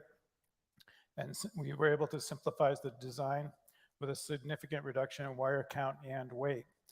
Going from S to 3, we reduced the wire harness by 17 kilograms compared to Model S. And this is a pretty big deal. And just to put that into context, our VP of Engineering, Lars, will deliver a bottle of your favorite spirit to your desk if you manage to save a kilogram of weight from the car. So this improvement cost him quite a lot. Did we skip one? Yeah. The original Model 3 controllers were enhanced and then built into Model Y. Those improved controllers were then moved back into Model 3 when we introduced the heat pump. At that point, we had shared controllers across both cars, which helped simplify our supply chain. Those Model 3 and Y controller designs were then updated and enhanced for the new versions of Model S and X that we introduced in 2021. For Cybertruck, we are now designing 85% of the controllers in the car. For the next gen platform, we're going to finish the job and be designing 100% of the controllers to give us full control of the design and the supply chain at the component level. Having full control of the supply chain at the component level has been critical to Tesla over the last few years, as the supply constraints have hampered our ability to build cars. And with that control comes control over all the software. which enables us to develop features and functionality that we never even dreamed of at the time we designed the hardware. So that's why you see software in your cars getting better and better over time in ways that we didn't even think of when we designed the hardware in the first place. Yeah, Sentry Mode is one of my favorite last-minute changes. One of my favorites. With the introduction of Model 3 in 2017, we deleted relays and fuses from the car in favor of e-fuses. E-fuses replace moving parts with solid-state transistors. They provide fine-grained control of the power system to software and allow software to do advanced things like load shedding in the car under adverse conditions. E-fuses also allow for software-controlled retries for transient faults, and they allow for detailed monitoring of the power system over time. The theme you hear a lot about today is software-controlled hardware. And when I think about that in my team, software-controlled hardware is fundamentally about being able to sidestep what otherwise would have been static trade-offs between one attribute or another in a piece of hardware. We are able, with software, to instill intelligence, context awareness, and context-specific behavior into what otherwise would have been a piece of hardware that had to get optimized for one type of scenario. We get more of everything. In 2022, we completed the transition from lead-acid batteries to lithium-ion batteries, and which use a new toolless connector. We expect lithium-ion batteries to last for the life of the car, so don't expect anyone to wake up to a dead battery ever again. This eliminates a major source of failures for our car, and the toolless connector makes it easier to service the car, and it also includes a software feature to allow validation that the connector has been properly installed at the end of a service event, which removes another source of failures in our cars. Obviously, the mass and volume savings are also significant, which is super helpful. At Tesla, we're always trying to improve every single component in the car, and a nice example of that is the 15-inch display that was originally shipped in the 2017 Model 3. Over time, the cost of the display has gone down 24%. We've been able to reduce the weight by 12%, and we've reduced the power by 33%. At the same time, we've increased the brightness of the display by 50% and improved the color accuracy. So this is one of our favorite things at Tesla, is to make a component cheaper and better. At Tesla, the drive to improve efficiency in the car is never ending. I think of it as like peeling a carrot. You just take a swipe at it, a little bit falls off, doesn't really make much of a difference. But if you just keep at it, over time, it accumulates into a pretty significant improvement. One of the changes that we're looking to make right now is to change something that's been steady for the last 60 years, 12 volts. 12 volts has been, as I said, for 60 years. The demand for power in the car has been steadily increasing to the point where we now have to have pretty large wires to drive over 200 amps of current around the car, which increases the mass and cost. With Cybertruck and all future Tesla platforms, we will be moving to 48 volts. This reduces the current needed by a factor of 4. And since power loss in the harness is resistance times the square of the current, a 4x reduction in current leads to a 16x reduction in lost power while distributing energy in the car. That allows for smaller wires, smaller e-fuses, and smaller controllers. It also allows us to make those heat sinks smaller, or in many cases, remove it completely, all benefiting the car in terms of mass and weight. 48 volts is the future for low voltage design at Tesla, and likely the rest of the industry in due course. We welcome and encourage other OEMs and the entire supplier network to join us on this evolution. You bet. The number of wires in the car is driven by the number of endpoints that need to be powered and controlled. In the past, centralized control has led for wires spanning the entire car. For Cybertruck design, we have moved to a local controller where the wire is connected to the nearest controller, and those controllers are connected over Ethernet. Wires are routed to the nearest controller where the data is converted into a network packet for transmission to the correct location in the car. To be effective, the network must be reliable, have low latency, and low jitter, and these are all attributes that we've been able to achieve with the current design. The design has eliminated most of the cross-car wires in Cybertruck, and with the next-gen platform, we're going to finish the job and eliminate all of them. This consolidated vehicle network allows us also to make a whole lot more dynamic changes on the fly to how components in the vehicle talk to each other, rather than the traditional approach of separate CAN buses that are spread throughout the vehicle. Yeah, and fixed in hardware. And one of the nice things is that you can see the entire vehicle through a single connection, which wasn't possible in the past for debug. For the next-gen platform, we're looking to optimize the controller design across the entire car and across all of the organizations, not just for a given subsystem. Simplifying the wire harness will enable automation. 48 volts will allow us to reduce the size, mass, and cost of the low voltage system. And it's one of the key things to enabling us to scale production of the low voltage systems for the Master Plan 3. David? Cool. So I joined Tesla in 2012, and even in those very early days of the Model S, we already had the ability to update software over the air in all of the controllers throughout the entire vehicle, at a time when other cars were just starting to update software in only their infotainment units. And furthermore, we've had sophisticated, anonymized data logging and telemetry capabilities that allow us to understand how the fleet is doing, what customers are doing with it, and how it's responding in the field to that usage. These two capabilities combined, OTA updates and data insights, give us the ability to iterate quickly on our software and to maximize the amount that we learn and proceed and the progress that we make in every one of those iterations. We've used these capabilities to inform countless design decisions in both software and hardware. Yeah, one example is that we were able to monitor and track the use of the sunroof in our cars and found that our customers never use their sunroof. So we made this easy decision to remove it. Very barely, yeah. I haven't had sunroofs for a while. As another example, we are able to use our collision data to design our crash safety systems for what happens in the real world, far beyond what regulatory and consumer ratings tests prescribe. And then furthermore, we're able to use that data to recreate in simulation all of those crashes every single time we make a change to the vehicle's design or to the software that controls the airbags and other restraint systems. Here on this graph, the gray dots that show up first are specific crash tests that are prescribed by regulatory and consumer ratings agencies throughout the whole world. And the rest of the color that fills in around and on top of it, those represent the crashes that we've seen happen in the real world. Those are what we design for and what we test to. Right, and last year, this data was used to change the algorithm for seatbelt tensioning to reduce injuries in the field, which was OTA to all of our cars. Here are a few statistics that demonstrate how staggeringly quickly we gain new insights from the anonymized data that we've received from the fleet every day.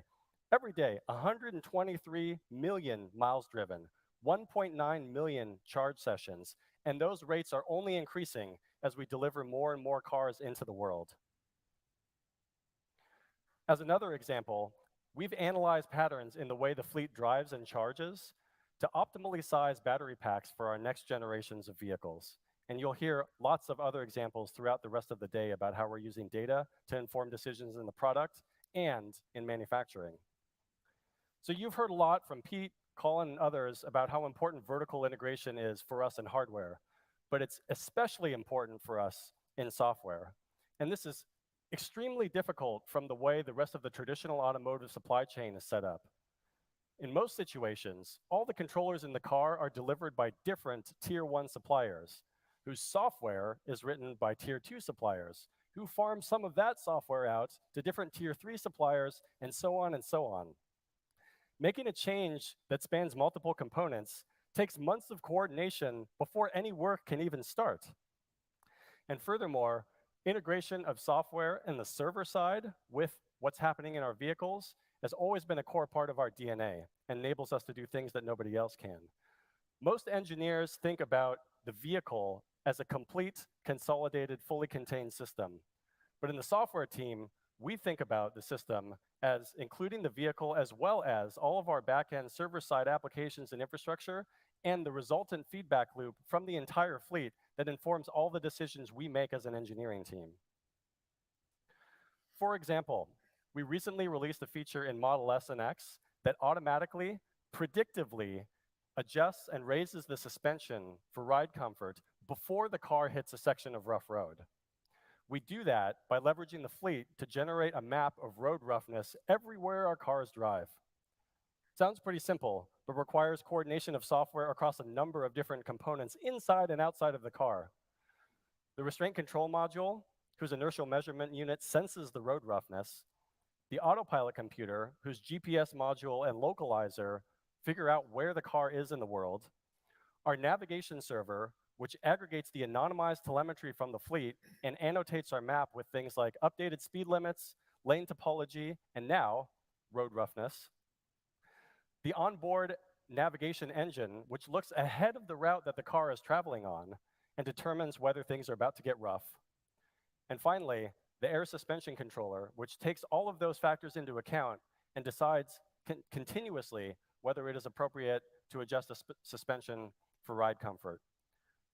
And before we released this feature to the world, we sent prototype versions of it to the entire fleet that ran passively in the background, sending us anonymous data about every time it would have engaged, which taught us exactly how it was going to behave in the wild, in every environment, in every circumstance.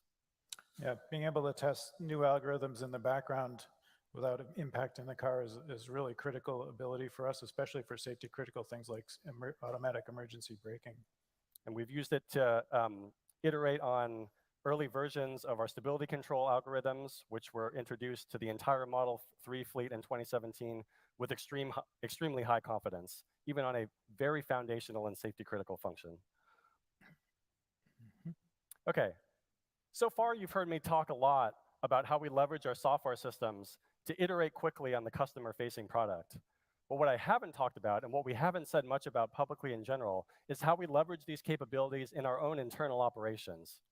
So for example, in the early days of manufacturing Model S, we very quickly realized that there are a lot of different ways you could misassemble a car. You could forget to plug in a wire, you could not fully set a connector, you could pull a part from the wrong bin. So when we designed our manufacturing processes for Model 3 and all of our other vehicles going forward, we took a page from the software playbook, which says, test early and test often. And we applied that mantra to every single car that we build at every step of the assembly line. So now, when a production associate plugs something into the car, the central car computer sees that connection, confirms that it's the correct part for the type of car that's supposed to be built, installs a software update if necessary, checks configurations and calibrations, and runs a barrage of tests on that thing and all the other things that are connected to it. And if it finds an anomaly that can't be fixed purely with software, it throws an alert immediately that is displayed prominently on the vehicle's display, as well as sent to back-end command and control systems, so that a human can come over and fix the problem before the rest of the car gets built on top of it. And we're taking a similar approach in service through a combination of onboard vehicle diagnostics, natural language processing applied to customer narratives when a customer schedules a service appointment, and a suite of internally developed tools. We are successfully diagnosing, scheduling, and ordering parts for over 33% of customer concerns in service. Yep, and we also use testers built around our own controllers to test sub-assemblies before they get to the car, which will be even more important as we go to Lars's unboxed assembly strategy. 100%. We'll know with extremely high confidence that before those boxes get put together, that they are assembled, they themselves are assembled correctly. Okay, you've heard at lots of other events about all the awesome things that our autopilot and AI teams are doing to make the car drive itself, bringing us into the future of autonomy.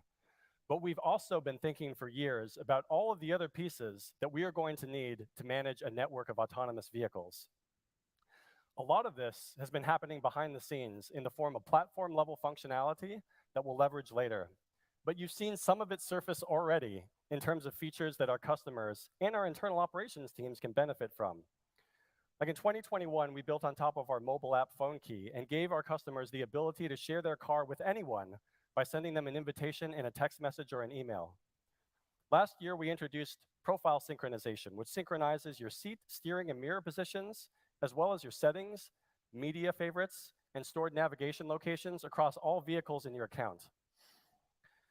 Internally, we have an app that allows our personnel in engineering, manufacturing, delivery, and logistics to view, locate, and drive all Tesla-owned vehicles at their site. And when customers bring their car into service, when they receive a Tesla-owned service loaner vehicle, we are starting at some locations to automatically add that vehicle to the customer's mobile app account, so that combined with cloud synchronized profiles and phone key, it's a completely seamless experience. As soon as the customer walks up to that loaner, it behaves and feels exactly like their own car. And all this is built on top of end-to-end encryption and cryptographically signed commands, so that customer data remains private and obscure, and the fleet only trusts commands from authorized parties. So that's a bit of a preview of all the pieces that we're building, looking ahead to our future of autonomous fleets. Synchronization, permissions management, security, and privacy. And that has been a whirlwind tour through some of the things that we're doing behind the scenes to enable the efficiency, cost reduction, and speed that we are going to need for our next phase of growth and for the next phase of the master plan. And so now, to tell us about the latest in full self-driving, I'd like to introduce Ashok.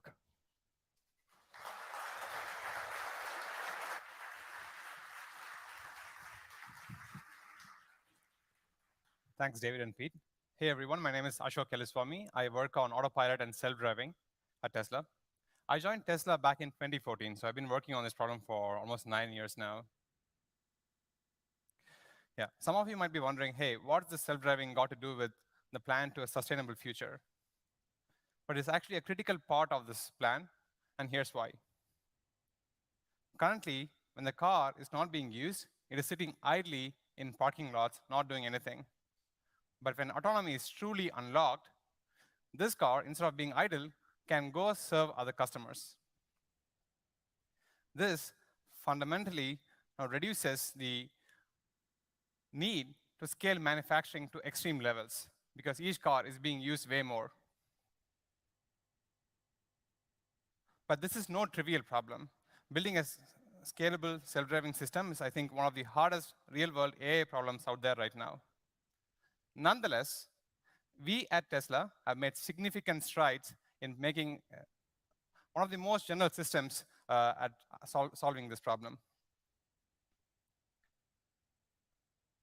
There are 3 main parts to get right to build a scalable problem.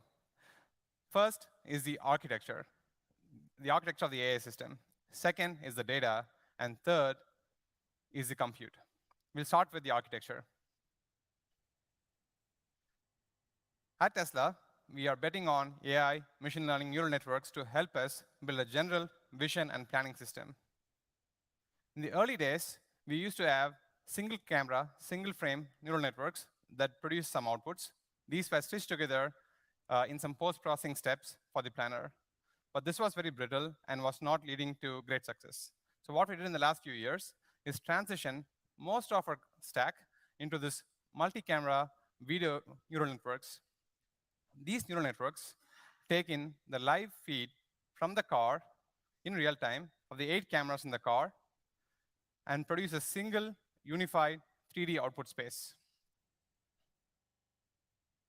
There are many tasks that we produce, such as the presence of obstacles, their motion, lanes, roads, traffic lights, what have you. This is one example output that you're seeing here. This is from our occupancy network that predicts the positions of obstacles and their motion. You can see that it precisely captures the swervy, violent motion of this truck next to us. And this helps the planning system to avoid a collision with this object. Some of the tasks, such as lane connectivity, are more complicated to model using naive methods in computer vision. So we don't stop at the computer vision techniques, but we reach out to techniques in other areas, such as language modeling, reinforcement learning, to model this task. This is similar. These networks use similar techniques, such as transformers, attention modules, autoregressive modeling of tokens, similar to what large language models like ChatGPT do out there. With such an end-to-end system of solving perception, we have really removed the brittle post-processing steps and produced high-quality outputs for the planning system. Even the planning system is not stuck in the old ways. It is now starting to use more and more AI systems to solve this problem. the neural network-based planners are needed especially in complicated urban planning when there's a lot of other objects interacting with us. This is, for example, an intersection where we have to turn left while yielding to crossing objects and to the pedestrians crossing the road. We have to do this both safely and smoothly while respecting everyone's right of way and preferences. If this was done naively, each configuration would take 10 milliseconds of compute, and there are easily thousands of configurations to reason about. This would not be feasible using traditional compute. But using AI, we have packaged all of this into a 50 millisecond compute budget so it can run in real time. The second big piece of this puzzle is the data. This is where Tesla has a unique advantage because it can tap into the fleet to access the exact data that can fix the problems. But raw data is not sufficient. In order to train these networks, you need labeled data. You need labels to supervise the networks. And if you only depended on the human labelers, this data would be too tiny to train these large multi-camera video modules. We need lots and lots of data to train these networks. Hence, we have built a sophisticated auto-labeling pipeline that collects data from the fleet, runs computational algorithms in our data center, and then produces the labels to train these networks. Here, you are seeing a 3D reconstruction that is happening by collecting various clips from different cars in the fleet and assembling them, all of them together into a single unified representation of the world around the car. You can see all the lanes, the road boundaries, curb, crosswalks, even the text on the road being accurately reconstructed by these algorithms. We don't have to stop at this kind of reconstruction. Once we have this base reconstruction, we can build various simulations on top of it to produce an infinite variety of data to train for all the corner cases. We have a capable simulator that can synthesize adversarial weather, lighting conditions, and even the motion of other objects to test all the corner cases that might even be rare in the real world. Here's an example of why this data is critical and how we can solve problems using data. So back in the days, for example, in this case, we had some false braking where we thought this car that's actually parked there was going to move into our path, and hence we were precautiously braking. But it is unnecessary because the car is truly parked. So how can we solve this? What we did was we mined the fleet for similar cases where the car had false braking due to some parked car. We added 14,000 videos to our training set. And then once we train the networks again with this new data, it now correctly understands that, OK, there is no driver in this car, hence it must be parked, so then there is no need to brake. And this is a systematic way to solve problems. On the chart on the right side, you can see that every time we add data, the performance improves. And then we can do this for every kind of task that we have in our system. And this is what we call as data engine. We identify challenging cases, such as the one you saw earlier. And there could be other different types of challenging cases, too. We mine the fleet for such data, put it through our auto-labeling system, and produce the labels, add it to the training set. And once we have the newly trained models, we deploy them to the fleet. If we rinse and repeat this process, everything gets better and better. The final critical piece is the compute. In order to train these large models in a reasonable amount of time, you need lots of compute. In addition, compute is also required to produce the labels automatically. This is just compute in our data centers. In addition, we also have high computers in the car, which can run up to like 150 teraops of compute.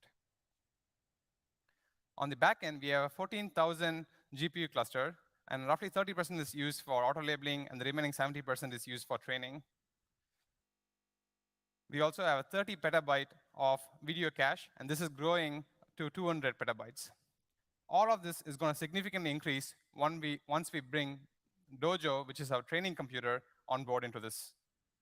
Just to give a reference, just the occupancy networks that you saw earlier use 1.4 billion frames to train these networks.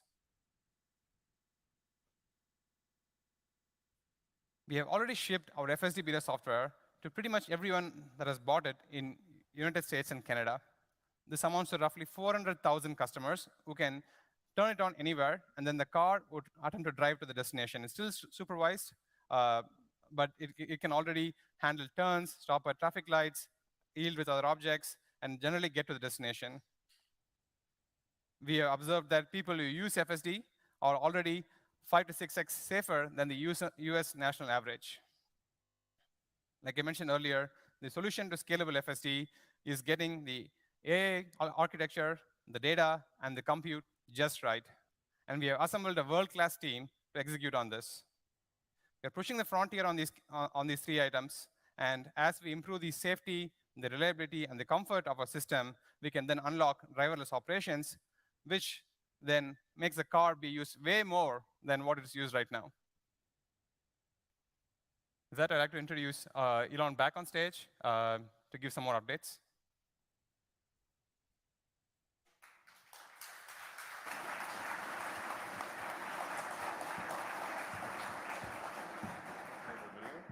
Yeah, this is the next latest video.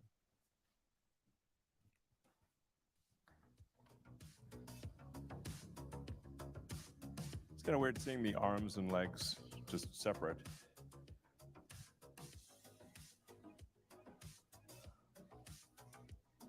We have a whole lab full of arms and legs.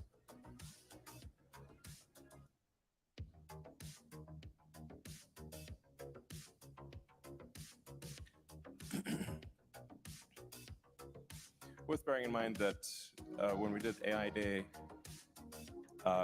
this version of Optimus didn't walk at all. So the rate of improvement here, I think, is quite significant. It's obviously not doing parkour, but it is walking around, and we have multiple copies, I suppose, of Optimus.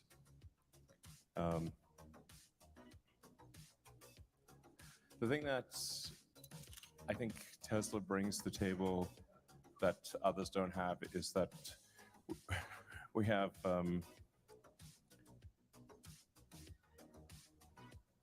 the real-world AI. We're the most advanced in real-world AI. So the same AI that drives the car, which you can think of the car really as a robot on wheels, and this is a robot on legs. So as we solve real-world AI, and I don't think there's anyone even close to Tesla on solving real-world AI. That same computer and software goes into Optimus. So it's not that helpful to have a humanoid robot if you have to program every individual action. It needs to be able to walk around autonomously and solve tasks. You should be able to instruct it in simple things by showing visually what the robot needs to do, or just telling it what to do. So I think that's a key advantage that we have. And then we also are good at designing things for manufacturing and then manufacturing itself. So the actuators in Optimus are all custom designed Tesla actuators. So we designed the electric motor, the gearbox, the power electronics, obviously the battery pack, and everything else that goes into Optimus. We were quite surprised to find how little was available off the shelf, because there's a vast number of electric motors, gearboxes and whatnot that are available in the world, and we found none of them were useful in a humanoid robot, literally none. So you have to custom design the actuators for a humanoid robot. And so the same team that designed the groundbreaking electric motors that are in the Model S Plaid designed the actuators in the robot.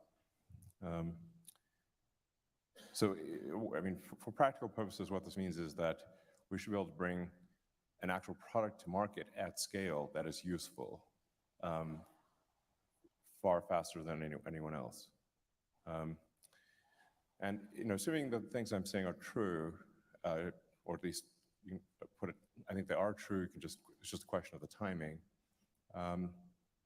you start getting into interesting questions of like, what's the ratio of humans to humanoid robots? I think it might be greater than 1-to-1.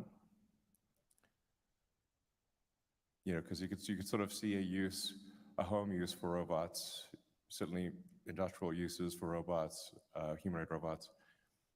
I think we might exceed a 1-to-1 ratio of humanoid robots to humans. It's not even clear what an economy means at that point. You know, since an economy is output per person times persons, but if output is much higher and there's no limit on persons, then what's the actual limit on the economy? You know, we're still pretty far from Kardashev scales here, but we're getting there. So anyway, it's probably the least understood or appreciated part of what we're doing at Tesla, but will probably be worth significantly more than the car side of things long term. So charging. I think Rebecca's next for talking about charging. Charge.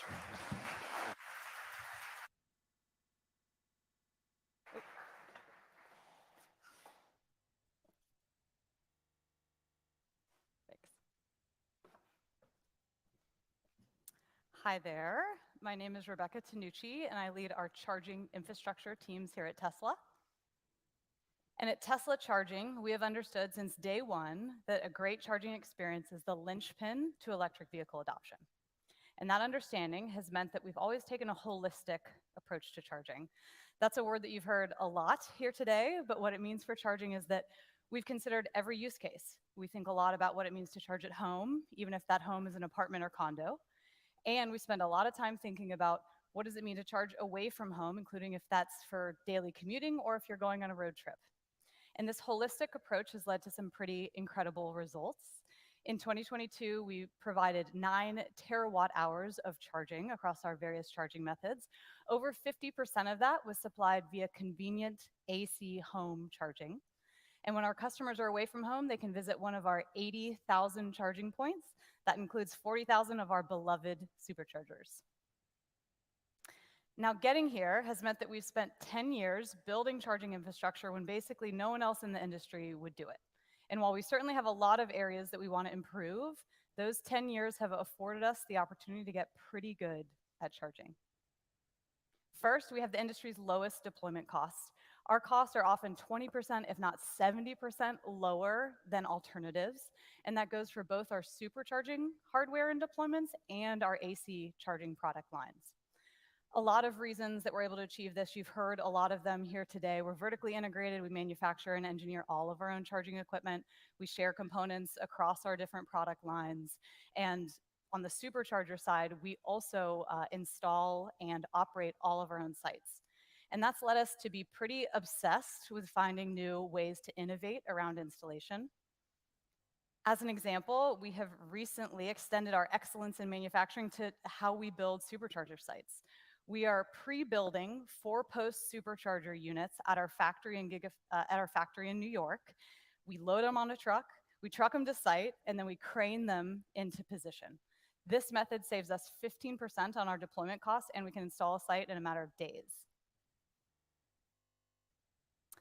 Once we install a site, we also operate it really efficiently. Over the last few years, we've been able to cut our per kilowatt hour cost by 40%. Again, a lot of reasons for this, but one at the top of the list is we've focused on increasing our site utilization. Site utilization is just how many sessions or kilowatt hours can we push through a site or a post.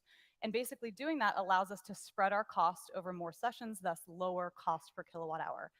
But of course, that's easier said than done, because when we push up site efficiency, of course, the risk is that we have a poor customer experience and we have wait time at our sites. This is where Trip Planner comes in. Trip Planner is our in-vehicle routing or navigation system. Other electric vehicle manufacturers, well, some of them have vehicle side data. Other infrastructure providers have site data, but at Tesla, we have both. And what that allows us to do is to use Trip Planner to route vehicles towards available sites and away from congested sites so we can balance our utilization without risking wait time.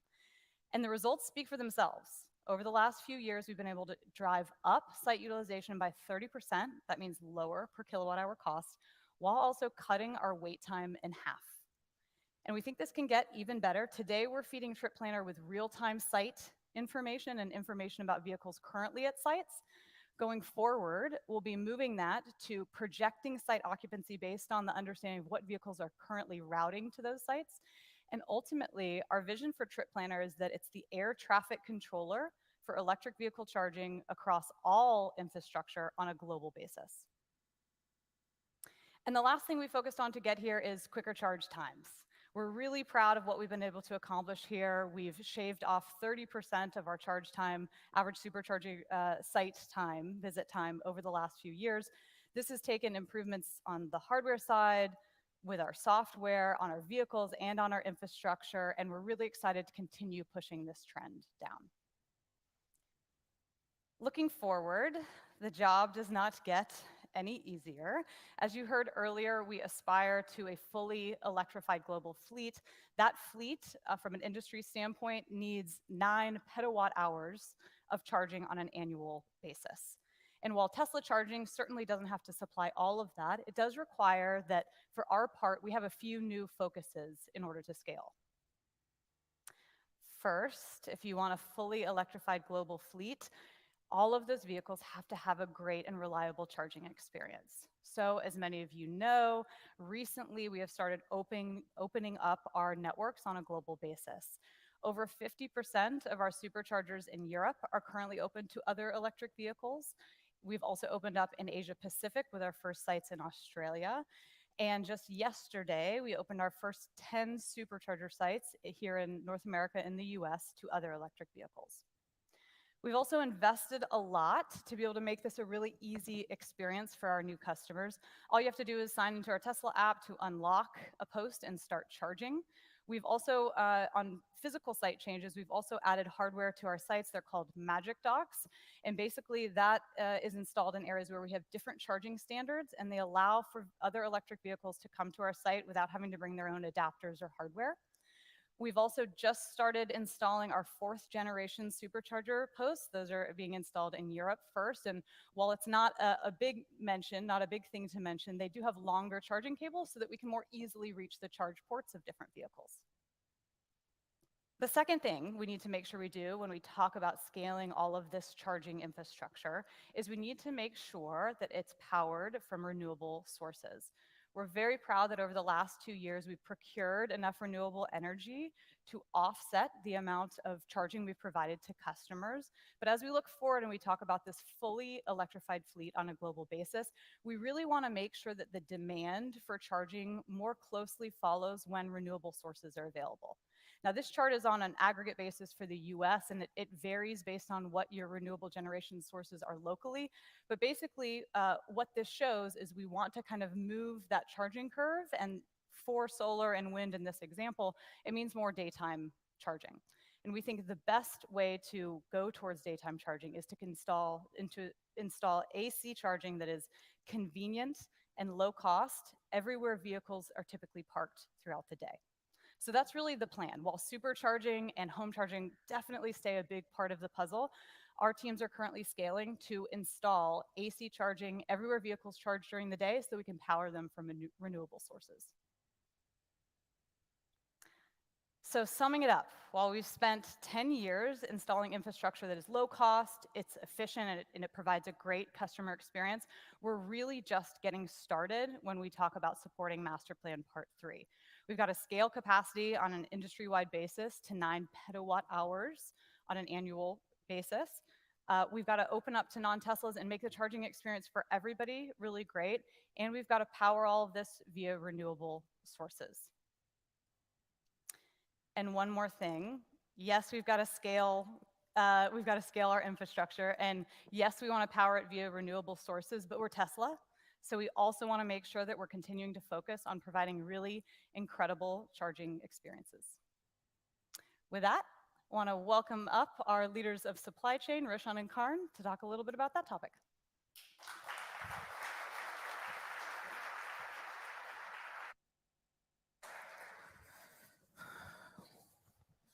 Thanks, Rebecca.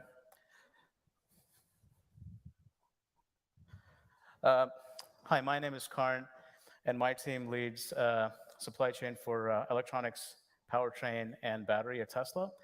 And we've also got responsibility for indirect purchasing, construction procurement, and warehousing and distribution. Hi, my name is Roshan. I've been with Tesla for over 14 years. My team manages vehicle commodities, solar, logistics, planning, and capital equipment. 10 years, forgot that. So today we wanted to provide you a quick overview of Tesla's supply chain and what really separates us from the typical automotive supply chain. As you've seen in presentations prior from Pete and Drew and some others, Tesla designs a lot of the subcomponents that go into our vehicles. So we're not buying things that are off the shelf from suppliers. So supply chain is not purely a commercial relationship as it is in most other companies. We actually have an arm within supply chain called Supply Industrialization Engineering. And the burden of taking a drawing, a design from concept and turning it into thousands of products produced at the right cost and at the right yield falls with this group. Of course, they work very closely with design engineering, but really the level of detail that our engineers get involved in terms of building the capability of the suppliers is pretty detailed. So, you know, once we get a new part, naturally with electric vehicles, a lot of the supply chain doesn't exist.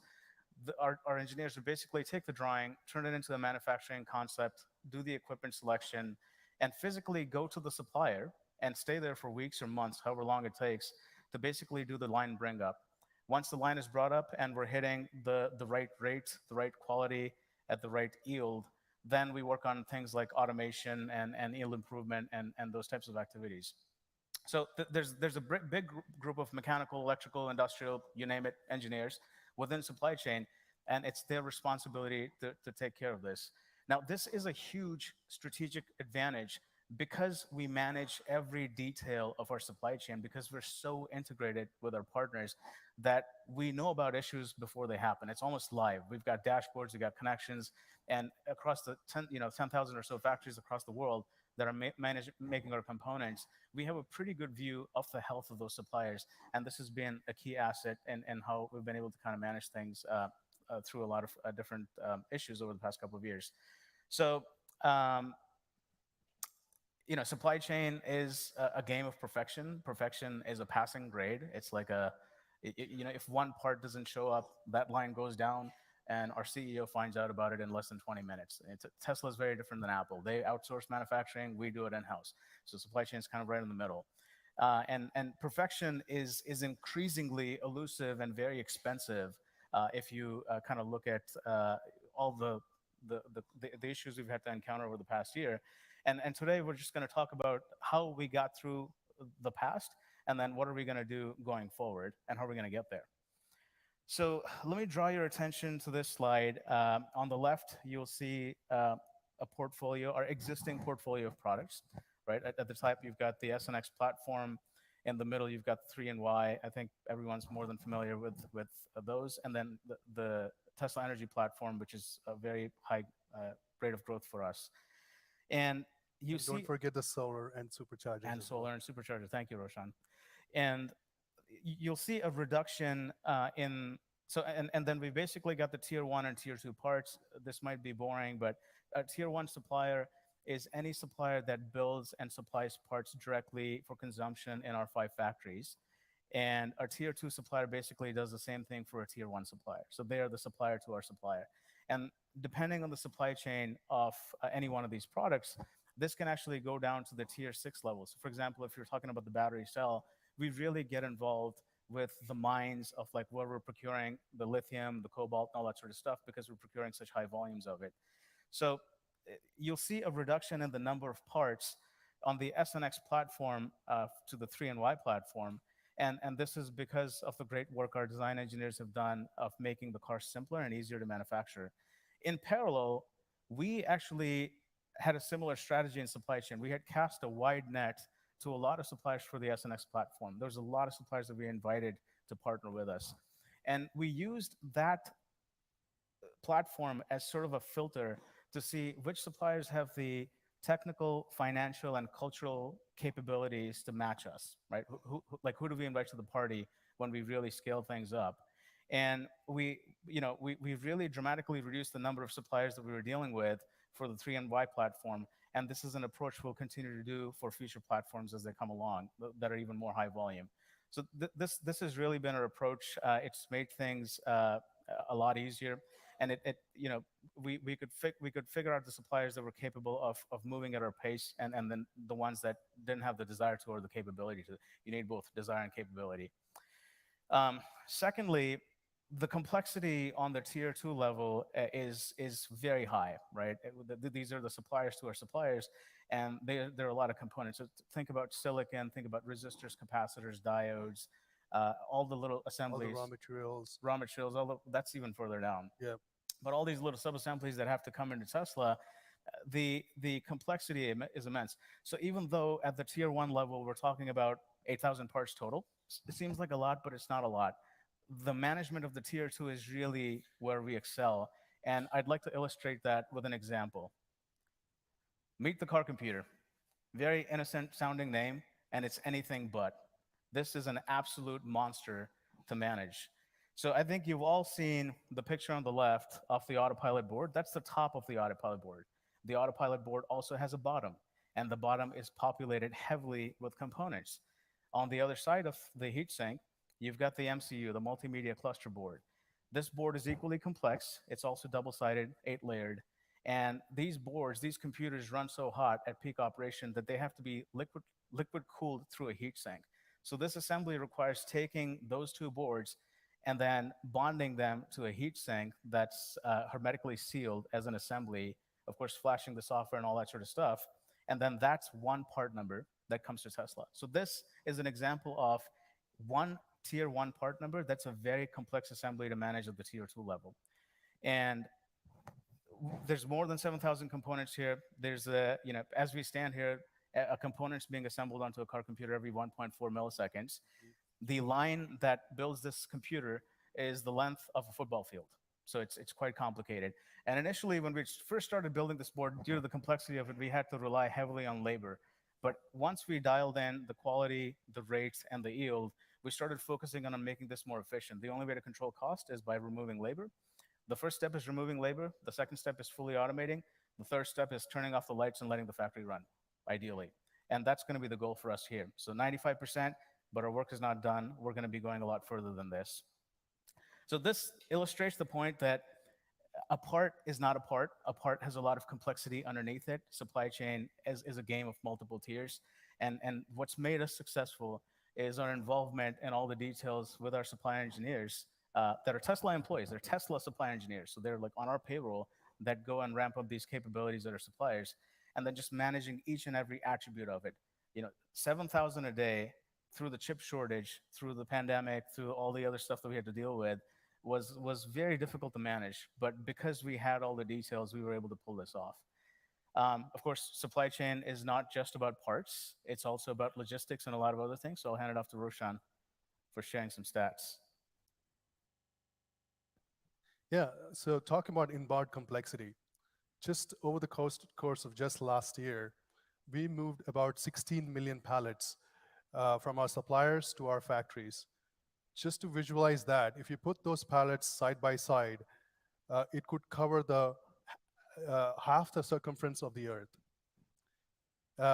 And talking about, again, the tier 2 complexity, over 1 billion electronic components get moved every week to support the production that Karn and team manages. This is right now, 1 billion components a week, right. 52 billion.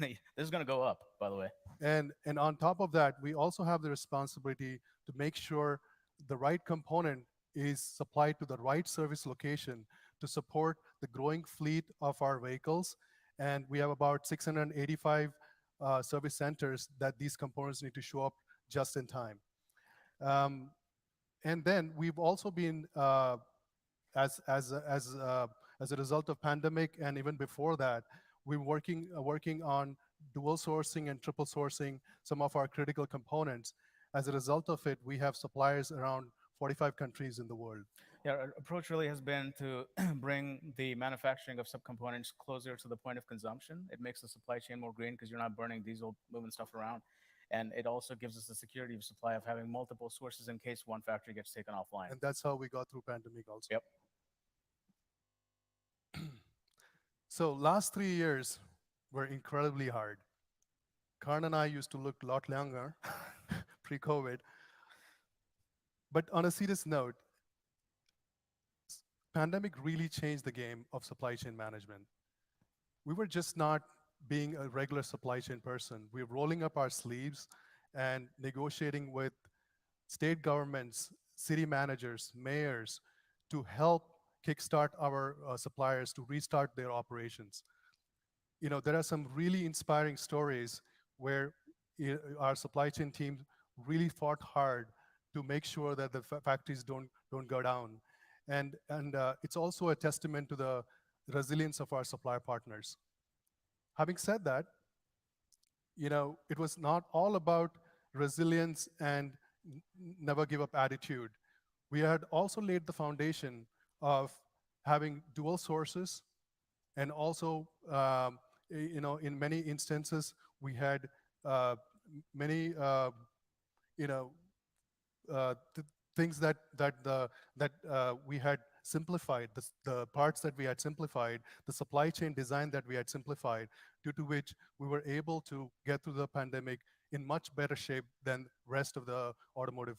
It forced us to adapt. Right. We encountered issues one at a time. It was really a team effort. We heavily relied on the government relations team.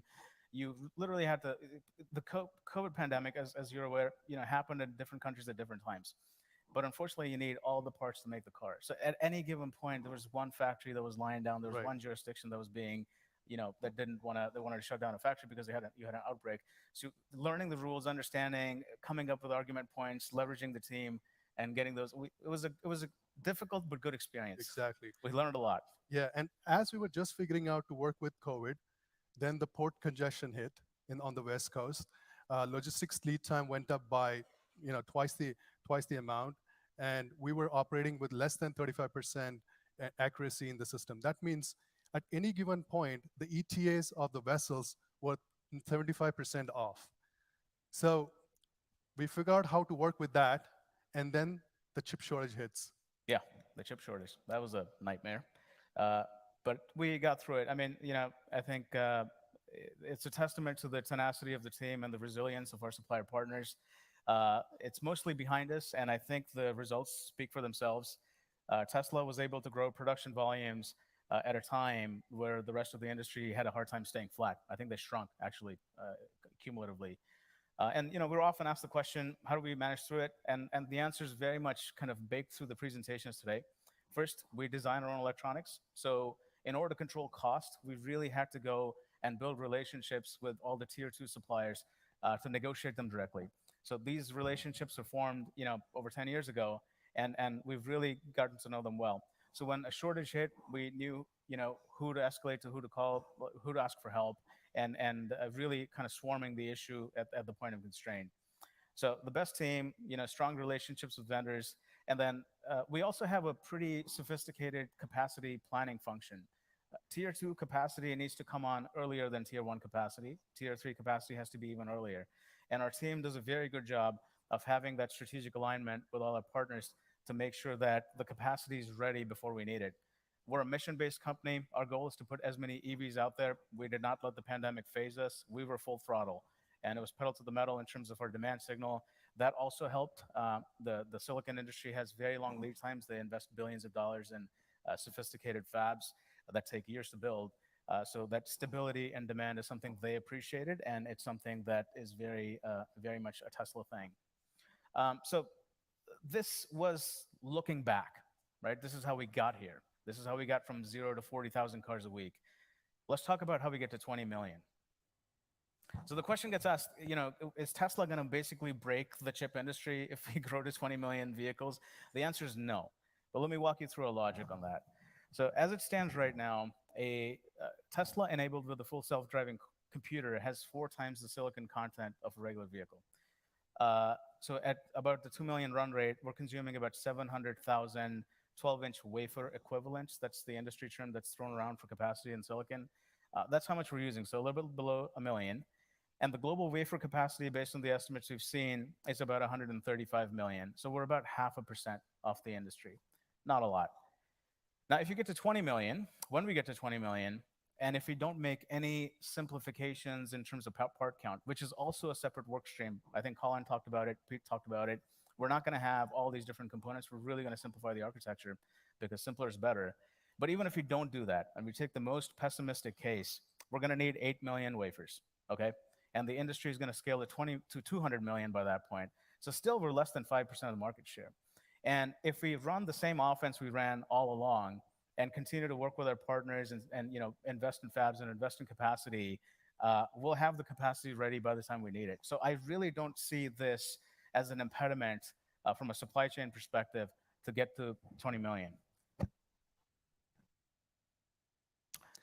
Now, I would like to talk about a page that we took out of the electronic playbook and applied it to the mechanical side.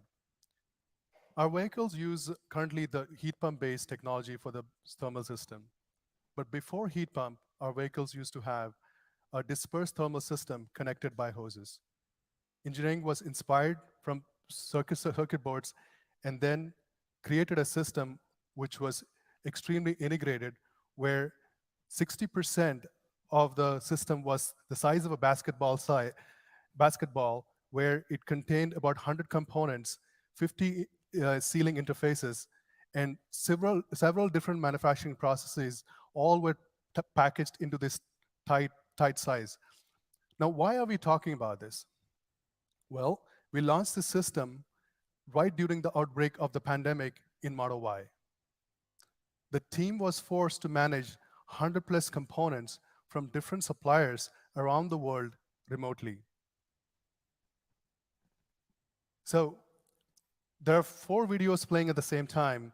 One is the video of the manual line that was created when we started the production. And this manual line produced a lot of quality issues, let alone throughput. So we quickly pivoted to a semi-automated line.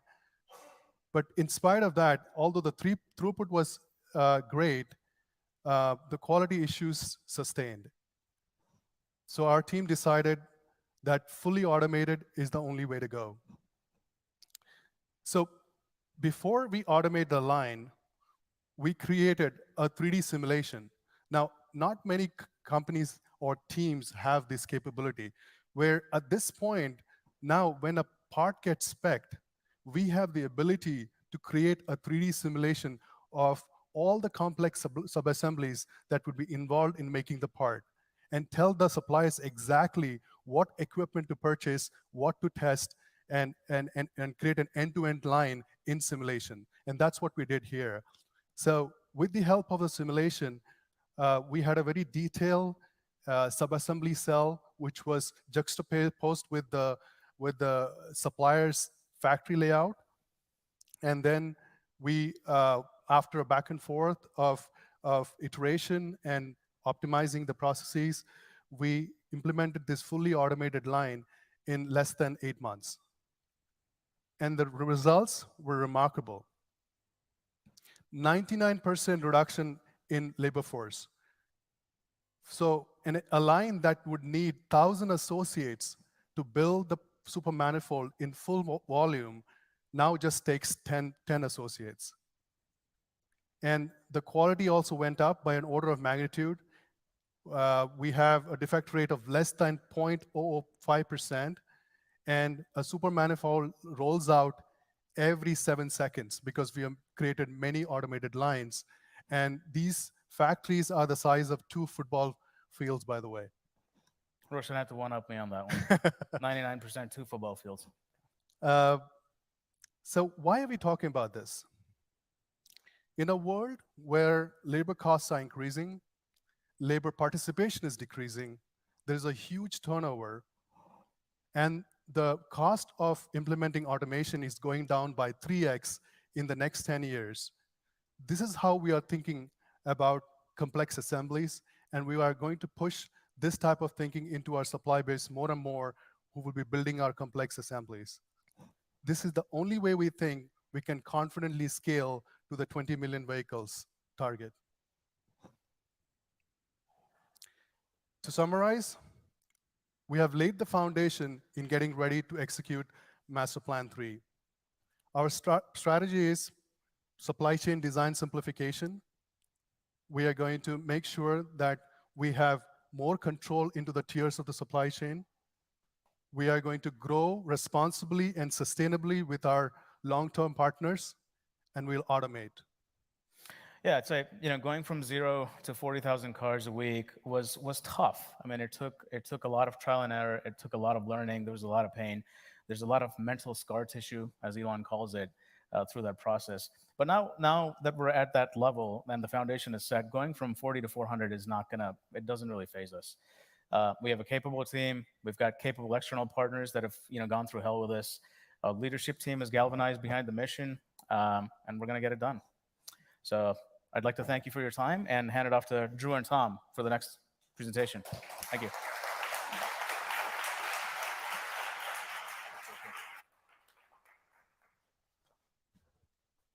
Hi, everyone. My name is Tom Drew. I'm now responsible for global production and sales and delivery service. I joined the company back in 2014, and I've been running the company's business in Greater China and APAC. Today, I'm representing all the Gigafactories and talk about how we can make more cars and faster. So right now, we have 4 vehicle factories on 3 continents to serve our markets. The total number of manufacturing employees is over 65,000. This is also including our amazing team in Reno. They are making powertrains, battery packs, or drive unit for our vehicle factories. The total installed capacity in all these vehicle factories about 2 million cars a year. That said, we're always looking for opportunity to grow more capacity from the existing footprint. So you expect this number will grow over time. To build more factories is the start to building more cars, and we're certainly the expert of it. This is the before and after image showing you the progress we made back in 2019 when we built a Gigafactory in Shanghai. So in 9.5 months' time, we built a greenfield project to establish the vehicle factory. And 3 months later, we started to deliver our first customer vehicle. People always ask me, how Tesla can build a factory that fast. Really, we learned from our Fremont factory a lot. We talked to the survivor from the production hell and try to avoid all the mistakes we made. We decided to design a straight line with minimum number of up and downs and turns for easier manufacturability and easier construction. We also challenged all the assumptions people ever know to build a vehicle factory. When we delete and simplified all the redundancies and the buffers, that's helped us to save a lot of time. Also, we have a very strong in-house construction team in Tesla. If there ever a job cannot be done by others better, and we bring this in-house. So we have this in-house construction team, have a full control over all the activities on site, from design, engineering to construction, site management. So this team didn't just build Giga Shanghai, they also built Giga Berlin, Giga Texas, and Giga Nevada. They're really the hero behind the scenes. Like Lars shared earlier, going forward with the new platform, the more modular design and densified Gigafactory, we'll be able to make more cars from even reduce the footprint. That also means we can build more factories at the same time. With the joint effort of all manufacturing teams around the globe, I'm happy to share, early this morning, we hit the 4 million mark for total Tesla ever built. And the 4 millionth vehicle actually built in this factory. When you took a tour on our shop floor, you probably walked past it. All right. So it took us 12 years to build the first million vehicle, and about 18 months to build the second million. The third million took us 11 months, and just shortly, less than 7 months, we built the 4 million cars. So we're getting better and faster. Exponential growth. Really kudos to the team. So what it takes to ramp a Gigafactory? Well, if you have 600 robots, 10,000 trained employees, or 5,000 human and 5,000 Optimus, and hundreds of processes, you can do it. Sounds simple, but it's extremely hard. So there's 2 key metrics that we predominantly focused on. It is the overall equipment effectiveness and the cycle time. In Tesla, we're setting the passing grade for our vehicle factories with 90% OEE and 45-second cycle time. What that means, the OEE really evaluates the equipment uptime, the machine performance, and the quality. Simply put, this is the actual production time on a good quality product versus the planned productive time. The higher, the better. 45-second cycle time, that means you expect every 45 seconds there's a car running off the final assembly line in the factory. And the faster we ramp, the faster we can get to economy of scale. If you look at the chart on the left, Shanghai be able to significantly drop our labor hours per car during the ramp. The little dip there has happened in the last Q2 2022 because of the COVID shutdown. And on the right is the Fremont Model Y shop. Even this is a 6-year-old facility, the team there still be able to optimize the material flow, eliminate all the single point of failure, and drive higher output, hence reduce the labor hours. And actually, this factory keeps setting a new record. Yesterday, they just had a new factory daily record. Congrats, Fremont team. Absolutely. So, how can we reduce the cycle time, keep improving efficiency? We follow the philosophy Elon shared about building rockets, which is questioning, basically find the right problem to solve, and we start with delete, simplify, then we try to accelerate, pressurize the line, and find if the solution actually work. And at last, we think about the automation. There's one example in Gigafactory Shanghai. In the paint shop, we find that there's a overlap baking range between the PVC sealer and the top coat. It was done by 2 different ovens, and we decided to combine the 2 processes. Eventually, that helped us, didn't just help us to reduce the cycle time, but also save the 9% of energy consumption and the 9% of the CO2 emission. Also, we commonized the SNX design in Fremont. Right now, we have a common body and common headlamp. We eliminated about 40 parts and reduced about 10% of the cycle time. So all these improvements really help us to get to a faster ramp trajectory. And we didn't just learn from these high volume existing factories, we also learned from the new factories. Most recently, our Berlin factory team implemented a 5G private network on the shop floor, helped us to overcome about 90% of overcycle issues for a particular process in GA shop. We're going to soon implement this globally. Right now, we have an integrated global organization from production all the way to sales and delivery service. This will help us to strengthen feedback loop between manufacturing and the service. We obviously want to bring a delight for customer ownership experience to our car owners. With this direct feedback loop, we be able to turn customer escalations and the feedback into quick actions and improvements on the shop floor immediately. With that effort, in the past 6 months, we'll be able to reduce the time in service and early ownership service, also service appointment wait time significantly. So 4 factories, not enough. If we want to hit the 20 million car a year target, we're going to keep building new factories, new lines, and that will come up with new product as well. And with all Gigafactories now in one organization, we'll be able to replicate unified ideas across factories.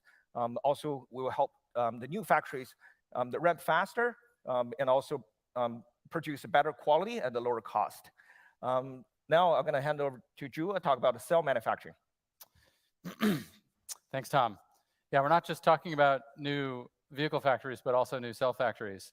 And we're going to talk about how we follow the same model when we do so. But first, I thought I'd just provide a little bit of an update on cell production. So remember Battery Day, we showed this video with the spoon and how we went from dry powder to film. Let's just say there's no spoon now.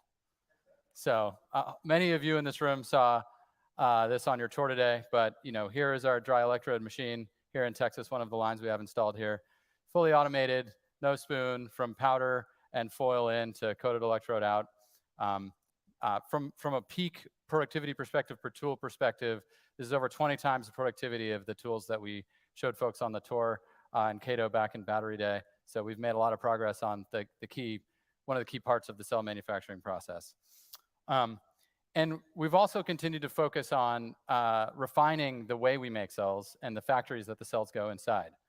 As you can see on this chart, from typical 2170 cylindrical cells to 4680, we made a huge leap, which is basically a 5x reduction in the factory footprint and volume and footprint. And then from going from what we did in Fremont and our pilot line to Texas, we improved further, and we're improving again when we go into Nevada. And what this actually represents is a series of actions taken by a very integrated, holistic design team across the product design, the manufacturing design, the process design, the equipment design, and the facility design. They all need to work together to make this happen. And you can see on the bottom, just as an example of simplicity up, investment down, and scaling up. Parts, we've reduced the number of parts in the cell, the number of processes, significant reduction in the number of processes, and collaborating with those 5 design groups, we've been able to end up with a factory that's 10 times smaller volumetrically, which means it's faster to get built. It's much lower capex per gigawatt hour output, and we can go and scale, to our objectives of, 240 total terawatt hours, 1 terawatt hour a year of stationary storage, and 20 million vehicles a year, with the scalability that is required to achieve our goals. And we're not just looking at the cell factory itself, but also upstream materials where necessary. What you see here is the rendering of the 50 gigawatt hour a year Corpus Christi lithium refinery that we've already broken ground on here in Texas. The facility will start commissioning by the end of 2023, this year. This is a good example of something where we're basically talking about breaking ground and starting commissioning within 10 months, and with actual production within 12 months. That's the target, similar to what we did in Shanghai. Again, the result of collaboration and internal execution of construction in partnership with local communities. This site is 30 minutes from the Corpus Christi port, located directly on rail. The process route we're taking is a direct soda ash leach of the input material, which means there's no acid roasting. We don't have any of the sort of waste products associated with an acid roasting step. We're designed to consume lithium spodumene, which is a very commonly traded lithium rock, but it is flexible to other feeds from primary and secondary sources. And similarly, we're working on our cathode facility here in Texas. Maybe you've seen it as you're driving around, which is a 60 gigawatt hour a year cathode facility behind the main building here. 10-month build time there as well. The equipment's being installed for the first line as we speak, and we'll be commissioning starting next quarter. So we are doing this where we need to. Our plan is not to do it always. There are lots of competent companies out there, but we are also trying to sort of accelerate the pace of the industry by trying some new things that are a little bit more scalable, and de-risking certain innovations that improve productivity in terms of capex per gigawatt hour and things like that. And with that, I think that sums up our efforts on the factory side. Mike, you want to come up and we'll talk about energy?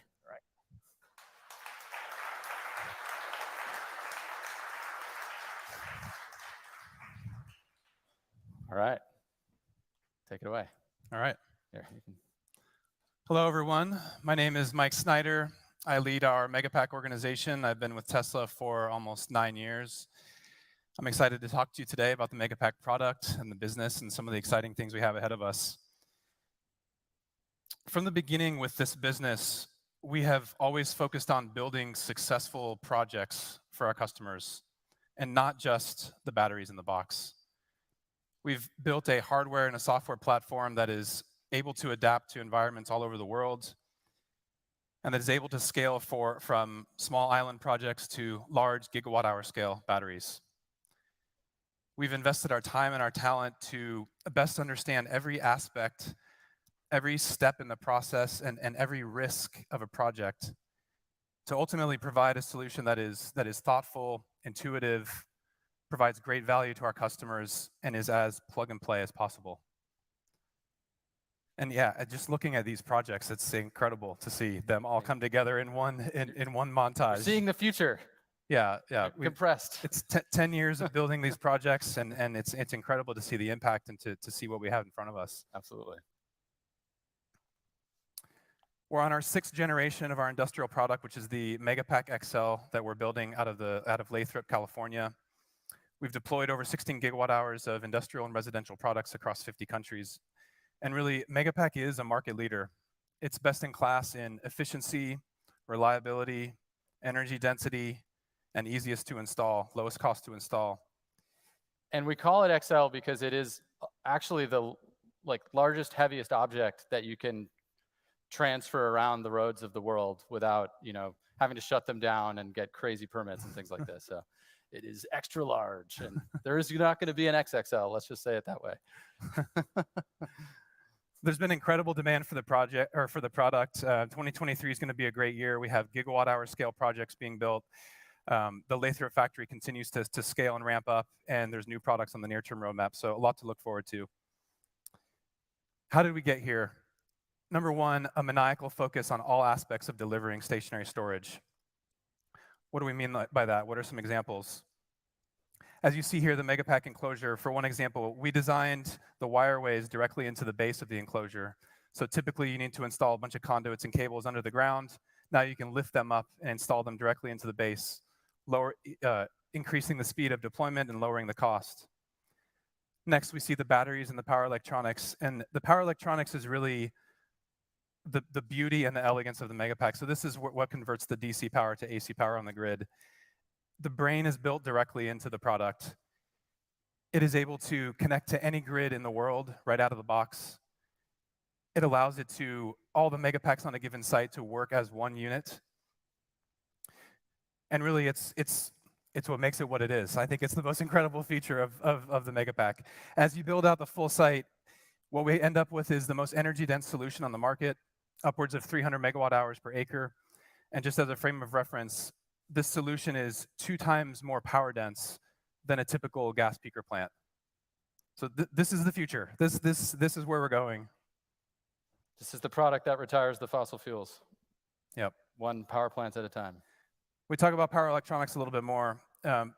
Tesla is a leader in power electronics. We've deployed over 1.4 terawatts across energy storage and vehicle. And we deliver more power electronics than the solar and the wind industry combined on a per annum basis. And power electronics, it's hard to overstate how impactful they are. They are really the glue in the sustainable energy economy between generation, storage, and the end use. Those power electronics devices are switching, thousands of times per second, hundreds of thousands of times per second to efficiently react to whatever is needed, either in the car or in the grid. And because they are so sort of software driven at their core, they can provide functionality that hasn't been available to the grid in the past. And it's one of the reasons why renewables and storage together are such a great solution. Yeah. And one reason that we focus on power electronics and control so much is because of the impact that it has on the projects directly. So just as an example here on the left, we have a firmware feature that we call virtual machine mode. And what virtual machine mode is it contributes to grid stability like a car's shock absorber that dampens oscillations or vibrations and keeps the ride smooth. So you can imagine if you don't dampen those vibrations, the vehicle could lose control or someone could get hurt. On the grid, you could have a blackout. We have one grid operator that's utilizing virtual machine mode and said they will not operate their grid at 100% renewables unless they have this feature, unless they have virtual machine mode working. Yeah, and they tried and it didn't work very well. And why is it virtual machine mode? It's like synthetic inertia, where you turn the battery power plant into, through software, behaving like it's a giant spinning machine, literally, and that inertia stabilizes the grid. Right. And you don't need a giant spinning machine. You don't need a huge fossil fuel power plant or a giant hydro turbine. You can just have the battery do it. And you can program it to whatever you need at that part of the grid, or even have it be dynamically changing as the grid conditions change. Right. And that's why we focus so much on it. We believe it's the future of how batteries are going to add value. It's going to be more about adding power stability, just as it is about energy. Yep. AutoBidder is another software feature I wanted to mention. AutoBidder is an autonomous energy trading platform that in its most basic sense is buying energy low and selling it high, and the owner can net the difference of that. But operating battery storage is actually very complex, needing upwards of hundreds or even thousands of decisions every 5 minutes. It's much more complex than a solar plant or a wind plant or a thermal battery or a thermal generation plant. And it's mostly because of the versatility and the ability of the battery to provide so much value in different ways that these decisions need to be made in real time in order to optimize and get the most value out of the battery as it can. So there wasn't a solution that existed in the market, so we built one ourselves. In the markets we've deployed them in Australia, in Texas, and the UK, it has proven to be a market leader. We're continuing to invest in AutoBidder as we expand to new markets. Second point of how we got here, a relentless focus on speed of execution, and there's 2 points to be made here. First one is in building factories. What you're seeing here is a time lapse of the mega factory that was built in Lathrop. We took it from a JCPenney distribution center to a world-class manufacturing facility in less than 12 months, which is incredible. And really the way that we did this is similar to what my colleagues have described. It's leveraging the vertical integration of Tesla. It's getting the vehicle manufacturing team in the same room as construction and engineering and making decisions quickly with all the stakeholders and decision makers. We're using the lessons learned from Lathrop as we speak, as we plan for our next factories. Second, it's about installing projects faster. I've mentioned this already, but plug and play is kind of at the core of what we're going for. Over the past 4 years, we've increased the installation speed by 4x, and we've reduced the total labor involved across both construction and manufacturing by 3x. We think that this is key to unlocking our ability to scale and our customers' ability to scale with us. We need to be laser focused on reducing that time from when the Megapack leaves the factory to when it is operational on the grid. And it's not just about centralized storage, it's also about distributed storage, the future roadmap of well, at least here at Tesla. And maybe some of you know about this sort of retail plan we have here in Texas, and I just wanted to talk a little bit about how that all fits together. So Tesla Electric really unlocks the full value of distributed energy and storage products. So it enables our customers to become their own utility. The data on the page is from our South Australia virtual power plant, another Tesla Electric setup that we have. Over 2022, it's 5,000 customers that we have the data for. You can get a sense for what's happening. So just if they were being provided default utility service and you looked at the cost of serving them that electricity, on average, $140 a month. If they all had solar and Powerwall, but the solar and Powerwall wasn't interacting with the grid, wasn't participating in the energy market, the cost of serving that customer would go from $140 a month to $70 a month. If Tesla Electric is operating those assets in an intelligent way to benefit the grid, Tesla Electric being basically a software that we developed out of AutoBidder for the purposes of these distributed energy resources, we can actually pay the customers to bring their energy services to the grid. That's what happened in Australia last year. And Australia is a little bit of a special case. They represent the future, South Australia in particular. Solar and wind supplied 70% of South Australia's energy in 2022. That compares to 30% in Texas and 35% in California. But this is an indication of where this is all headed, of both centralized and distributed storage resources providing the key to unlocking fully renewable grids. And Tesla Electric is the retail plan that we're using to bring that to bear for our customers that have our products. And this is how we're rolling it out. First, as it exists, it's available in Texas for people who have Powerwalls in their homes. But we need to extend beyond that. Over 1 billion people live in markets with competitive retail electricity. And there's over $2 trillion in annual energy spend in these markets. This is a huge opportunity. And our intention is to bring this to market by market in the same way that we've approached Tesla Insurance, where we can bring value to our customers to reduce their total cost of ownership of our products. So actually what we're going to do next, and this is pretty exciting here in Texas, by this summer, we're going to offer a retail electricity plan to people who have our cars where they can have unlimited overnight home charging for $30 a month. This is part of reducing the total cost of ownership of our vehicles. And the reason why we can do this is because Texas has a ton of wind. And in Texas, the wind blows at night. So actually serving these customers with electricity at night for their cars is the best thing to do for everyone. And so this is a way to incentivize people to charge at home at night directly from renewable power. It's part of the grand master plan we talked about at the beginning. So we're very excited about this. And we do see this similar to Tesla Insurance, as I said, as further reducing the total cost of ownership of electric vehicles. So putting this all together, we're really at the beginning of this massive ramp in energy storage deployment. And yeah, reflecting back on the master plan, we talk about needing tens of terawatt hours of stationary storage. So we have our sights set on annual production rates of 1 terawatt hour, which is 25x our capacity at Lathrop.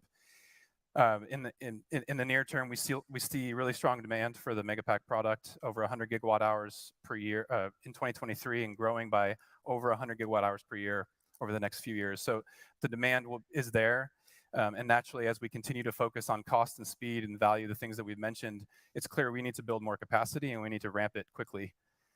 So while the challenge is big, it's also a huge opportunity for Tesla. It's a huge opportunity for the Megapack business. And I'm excited to see the impact that it's going to make on our grid transition. As am I. Yeah. All right. All right. Thank you. Thank you all. Yes. All right. And Lori, Brandon, come on up.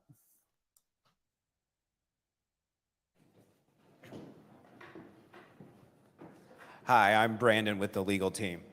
Thank you, not just for coming, but being investors. Now, we have an active and engaged board and management team. We've met with you, and today is the culmination of that. We've heard you, which is why we're excited to share this Investor Day with you. Now, you will hear more from our board at the appropriate time, but for now, I'm excited to introduce Lori Shelby, who's going to discuss sustainability and our employees. Lori? Thank you, Brandon. Hi, everyone. My name is Lori Shelby, and I lead the Environmental Health, Safety, Security, and Sustainability team.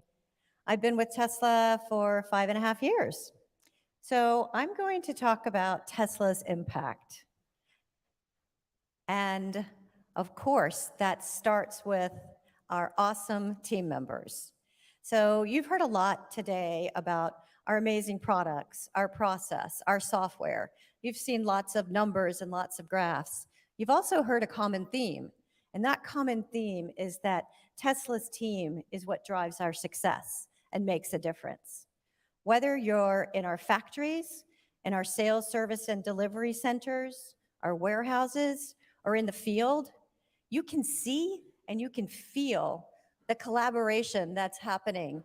And you also can see the pride that everyone has in working for Tesla. So before I go on, I want to give a big shout out and a thank you for our Tesla team globally. So let's.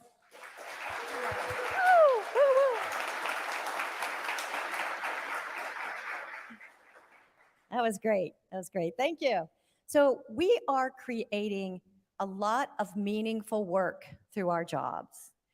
We're a huge employer, and we're growing every day. We're at 129K. And more than half of our team works in vehicle manufacturing. And almost 60% of our team is based in the US. People want to join our mission. And we need to grow, and we need to hire the best people. Engineers want to work for Tesla. Look at number 1 and number 2, SpaceX and Tesla. In 2021, we got 3 million applicants. 3 million, that's incredible. And our culture at Tesla is anyone at any time can raise an idea or make an improvement suggestion across safety, people, cost, production, quality. Because we have a very simple process called take charge. And take charge is really employee engagement. And as take charges go up, as you can see in this graph, injuries go down. And you know why? People who do the work, the people who do the work know how to improve the work. Sustainability is everything. It's our mission. You've heard about it all day, part of our master plan. But at Tesla, we don't just tick boxes to meet a requirement. We really focus on the impact that our products and our software will deliver. In 2021, our customers avoided 8.4 million metric tons of greenhouse gas. That's equivalent to taking 1.7 million ICE vehicles off the road for a full year. Yes, yes. We're also focusing on doing really good work and driving sustainability into our operations. We have year-over-year reduction in our water use, in our waste, and we're growing and building a renewable energy program within our operations, just like supercharging, as you heard. So it's not just about our products, it's the way we make our products, both phases. Tesla, our company, is solving both sides of the clean energy equation. We've got the clean generation, the clean storage. We also have zero emission transport. As this slide shows, from 2012 to 2021, our products generated more energy that was consumed by all Tesla vehicles and our factories. It's amazing. Yeah, I like the claps. Yeah, I'll take claps. So our vehicles use less emissions than gas-powered vehicles. Even in the worst case scenario, 100% coal grid, the Model 3 has less emissions than the average ICE car. And we're only gonna get better. You heard about that today. Every product we make is more efficient. Every factory we build is more sustainable. So it's only gonna get better and better. So as we build our zero emission future, we've been talking with our stakeholders, with our shareholders, about how do we improve our reporting framework. And we are aligning with the TCDF. So TCFD. So we're aligning with the TCFD, which I know many of you have been asking us about. I also want you to stay tuned because there's going to be much more coming in our impact report. So thank you all. And up next is Zach Kirkhorn.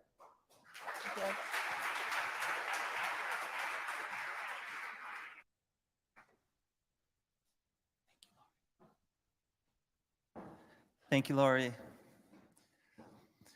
All right, so this is our last section of our prepared remarks today. We'll kind of take what we've discussed today and summarize it at the corporate level for our financials. Maybe before I jump into the details here, we've never done an investor day as a company. We've never brought our leadership team out and asked them to talk about the things that they're working on.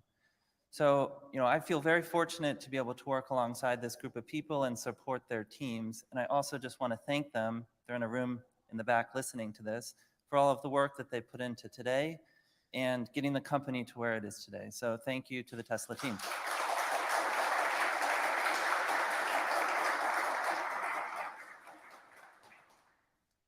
When we were preparing for today, folks were asking, well, Zach, what should we talk about? And really the only guidance we gave folks is, well, talk about the things that you're working on and talk about it in the context of the master plan. And what did almost everybody talk about today in great detail? All of the work that they're doing to take cost out. Because in this industry, in this business, you survive or you die based upon the ability to manage your costs. And so I'd like to talk about cost as well. If we look at our longest running scale production product, this is the Model 3. We reached 5,000 cars per week, which was our design capacity in mid-2018. And since then, we've taken 30% of cost out of this product.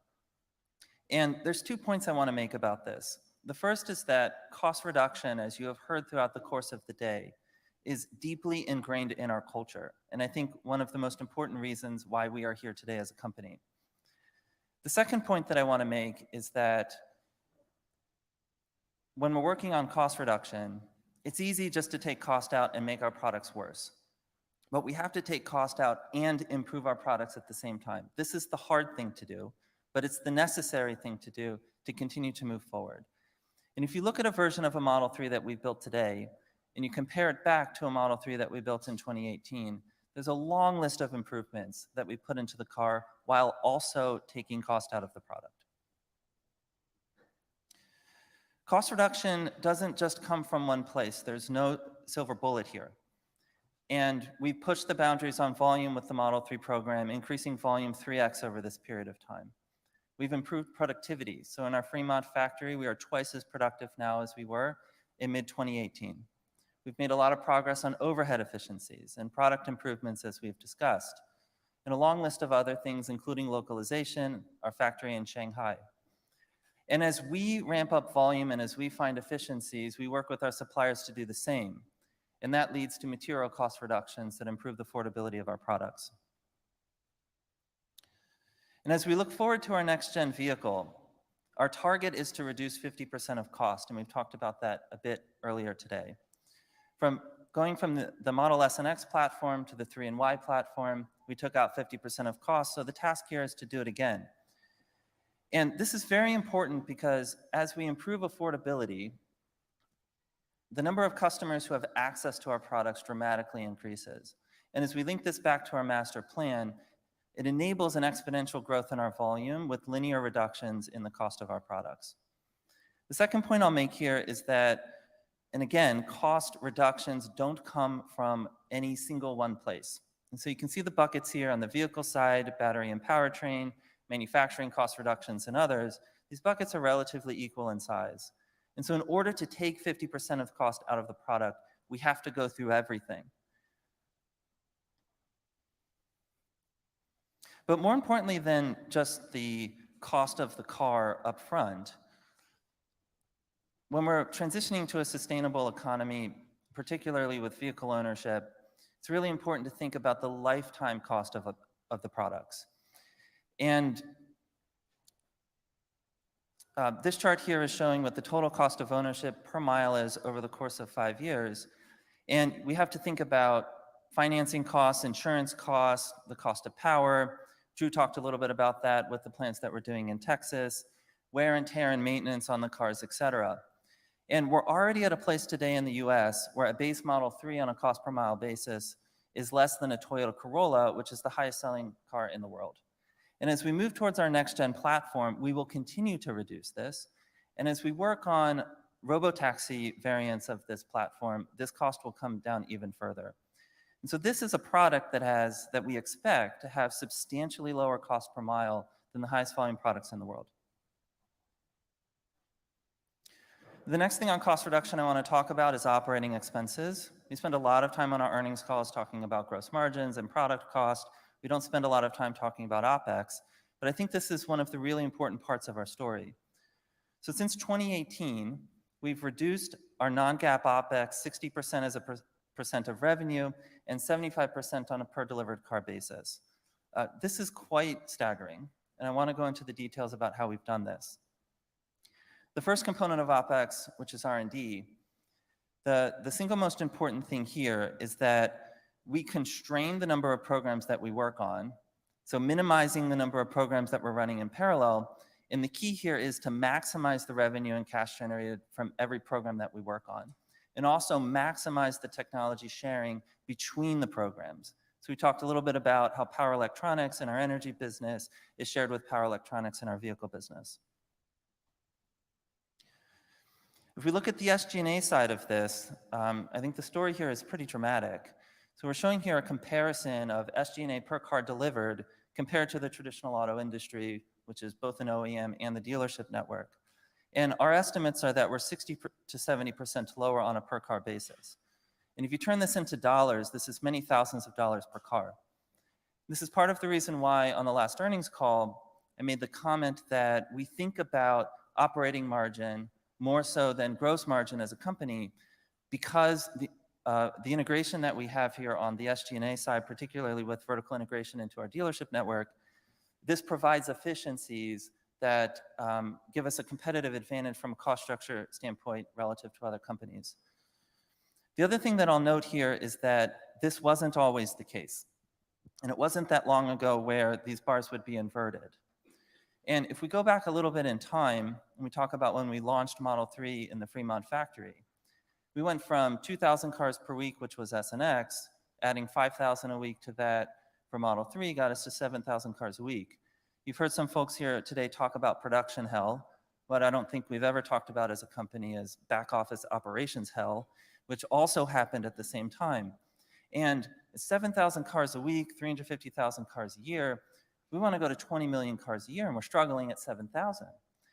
And we're saying to ourselves, we have to completely rethink the way that we're managing our back office operations if we have any hope of efficiently scaling this company.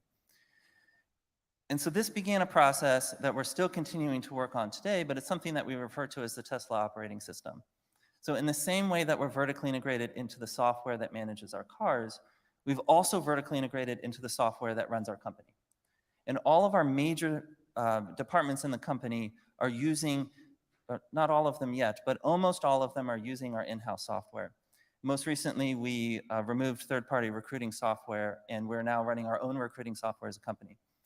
And this matters a lot because rather than having a complex web of third-party systems that are generic solution that take a lot of effort to customize for our particular needs, we've been able to put in place with an in-house applications engineering team dedicated lightweight software that does only what we need it to do and nothing more. And that team works very closely with process improvement teams that sit within the business, who are looking through all of the processes that we're managing as a company and following the exact same process that Tom mentioned in the manufacturing space to look at our processes, delete process steps that we don't need, simplify process steps that are existing, and automate what's remaining. And the results of this have been quite staggering, to be frank. I think it's exceeded our expectations as well. On the left side of this chart are some examples of the efficiency improvements that we've seen within our SG&A areas as a result of this strategy. The North American sales team is 4 times more efficient now than they were in 2018. Order operations team, financial services, I mean, these levels of improvement are large, and there's not enough pixels on the slide here to list out everything, so it's just a couple of examples. And then in the same way that when we look to take cost out of our products, we want to feature up the product or improve the product while taking cost out, the same has been true with the use of Tesla operating system and that integration with our process improvement teams within the company.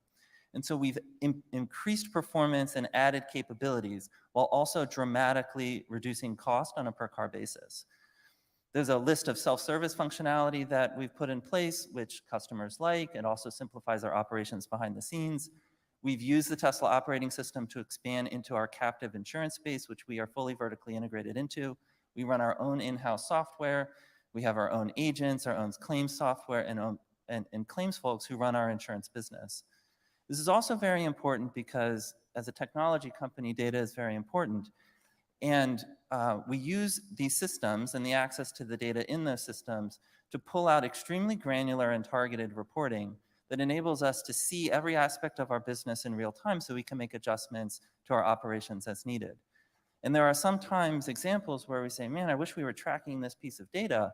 Well, you know, it's a Teams meeting away from the applications engineering team to make a request, and then we can start tracking that data and make those changes. And so the feedback loop associated with process improvement inside the company is pretty astounding. The last thing I'll just mention here, which is something I'm personally quite proud of, we've made a lot of progress in our close processes within the finance team, getting our 10Q and 10K filed. It's amongst the fastest of the 20 largest market cap companies, so great work to the finance team here.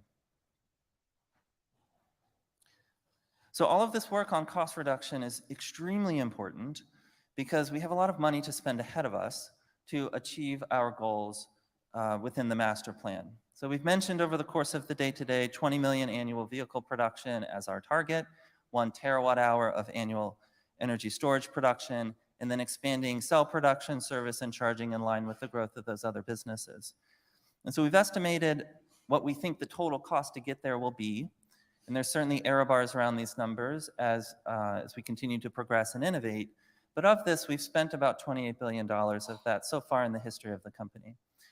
And maybe this total investment looks large. I actually think it's quite small relative to our ambitions.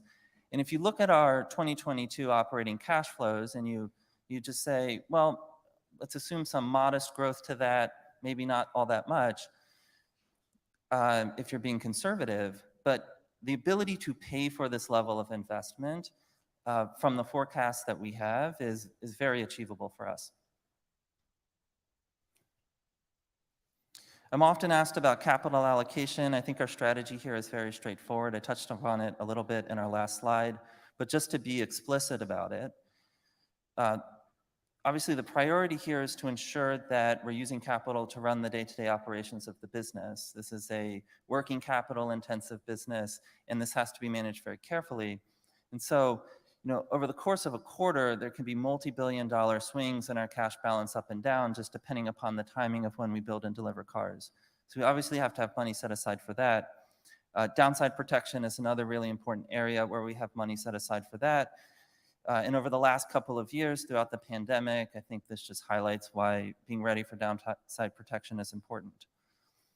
Preserving daily operations is the engine that then generates cash that allows us to reinvest into the growth of the business. And I'm very proud that over the last couple of years, despite the ups and downs in the macro environment and interruptions to supply chains, we have never once pulled back on our investments in growth. So that remains a huge priority for us. We do then, after investing in growth, we look at opportunistic ways to spend our cash. These are more financially oriented, where if a return exceeds a hurdle, then we can place cash in that. This is part of our story of cost reduction in the Fremont factory. And then on the excess side, this is where the board meets on a regular basis and they're thinking about what our cash flow projections are looking forward and whether it makes sense to do buybacks or dividends. So to wrap up the finance portion of the presentation today, a couple of key messages I just want to leave you all with here is that we use innovation at an intense level to drive costs down and improve the efficiency of the business. And the reason this is so important is it allows us to improve product affordability. And this is particularly the case when we move to our next generation platform. Improving affordability allows us to comfortably make investments that grow volume. That volume generates cash that then allows us to make more investments. And as we integrate that going forward, it's our belief as a leadership team here at Tesla that we're going to achieve unprecedented scale in the manufacturing space. And this is what's ultimately required to accelerate the world's transition to sustainable energy. So with that, this completes the prepared portion of today. We're going to take a short break, and then we'll resume with a live Q&A. Thank you all very much.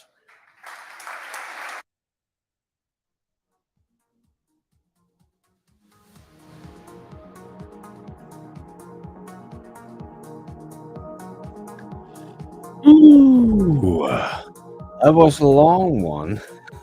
We've been on for more than 3 hours. Oh, and a break and then QA. Oof. Yeah, I'm getting tired. It's over 1 o'clock at night here, so yeah, hope that Q&A is not going to be too long. But man, there was a lot of stuff here.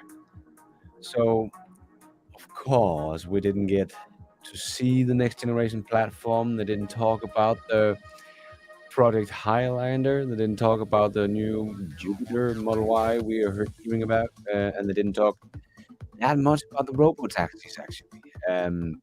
So I really hope they would talk more about that. But they're keeping all that very, very secret. But they did show kind of the new way of producing. Yeah, Lars didn't know what to get into. Yeah, this is a long one. But we did get to see the new kind of innovation in how they're assembling these cars. That was actually probably one of my favorite thing about this event. But there's so much to digest here, so it's gonna take some time to digest. And I'm probably gonna make a lot of videos about a lot of different things in this video. But I think there were some very interesting things, and also so nice to see the robot actually walking and doing stuff. So the next generation of the robot is already walking and learning stuff. So that's very, very cool. Also just to hear some of the numbers that they talked about how much less consumption of materials that the electric vehicle and the renewable energy future is going to consume compared to the fossil fuel industry, because that actually lines up pretty well with T&E, that is an NGO here in Europe that has made some big research and said, if I remember correctly, they said 300 to 400%, so 3 to 4 times more raw materials or materials is used in an ICE car over its lifespan than in a Tesla. And Tesla said that a Tesla uses 4 times less materials over a lifetime. So that lined up pretty well with all those numbers that we have heard before from other parties. So that was pretty cool to hear. And also the talk about hydrogen, actually, where they mentioned the same number, that we have about 120 million tons of hydrogen today that is produced by fossil fuel, that we need to get to green hydrogen because it's used in the metal industry and it's used in fertilizer and so on. So there is hydrogen we need, as I also talked about in my hydrogen video, the truth about hydrogen. So that was really cool for me to see all these numbers being confirmed by Tesla that we have heard this professor talk about when he was interviewed by the Fully Charged live show. So that was really cool for me. But as expected, yeah, the stock market does not get this. I can see aftermarket down 11%. Of course. Yeah, I don't think many are going to get the implications of what Tesla has just shown here. But, you know, people have also been talking about all these price cuts. They're really going to hurt Tesla and their financials. But they have just spent about 3 hours to show us how they reduced cost and efficiency on every level in the company, from the chips to the supplier to the tier 1 supplier, tier 2 supplier. You know, they really went deep in these kind of things and showed every part of the whole company. I thought that was very cool. They were really showing, as many of you was writing in the comments as well, they're really showing Tesla is not Elon Musk, and Elon Musk is not Tesla. You know, he can do other stuff, and Tesla will do just fine with these amazing people they have hired and running these exceptional teams they have. So I really think this is just, you know, they are showing the solutions in every aspect of their business, how to cut price and improve for scale. So this is what this Investor Day was all about. That was the Master Plan 3, and how to get there by cutting cost and improving efficiency in every single aspect of the factory. I thought it was so cool to hear about this whole Tesla make their own software. They're getting very close of getting rid of all third-party software. Everybody else is using only third-party software, you know. So every time they hire people, it costs them money because they have to get a new license for more people using whatever software it is they're using for whatever part of the business. Now Tesla is even recruiting people with their own software they wrote themselves because they can. companies like Volkswagen, they can't do that. They don't have software people to do that kind of stuff. So yeah, that is really impressive. But that was cool to see. And also, you know, if you have a Tesla in Texas, that you could get unlimited overnight home charging for $30 a month. You can drive as much as you want, and you only pay $30 a month for energy. That's that's pretty cool. You know, I that's like 1/10 of what I paid just for gas a month for my Master 3 when I had that before my Model 3. So I thought that was actually pretty cool that this is something only Tesla can do going forward, but they can start doing this and expanding that to other states and other countries. As if you have a Tesla car, you have a Tesla Powerwall, you have the Orbiter software, you have some solar panels from Tesla. You can maybe in the future they will basically give you this, you know, for free if they can already do it for $30 a month. That's pretty cool. But I like the whole talk about the mega packs, and as they showed on the little chart that it was new products were coming this year, and it looked like under the sheets there that it was going to be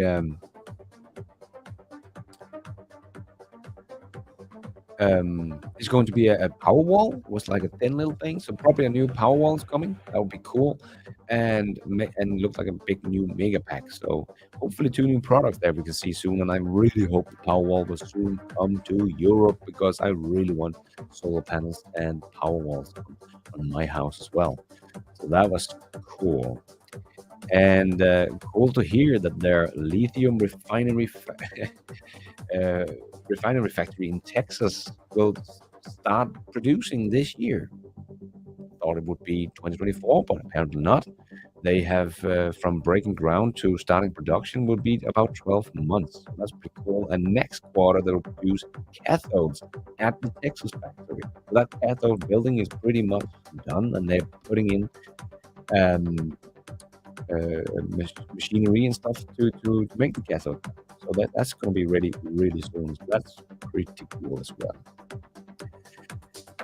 I know it was pretty heavy and it felt very boring to listen to the whole supply chain issue, the whole supply chain, but this is so important, something that the other guys are not even doing, even though they are even more reliant on suppliers because they're doing nothing in-house anymore.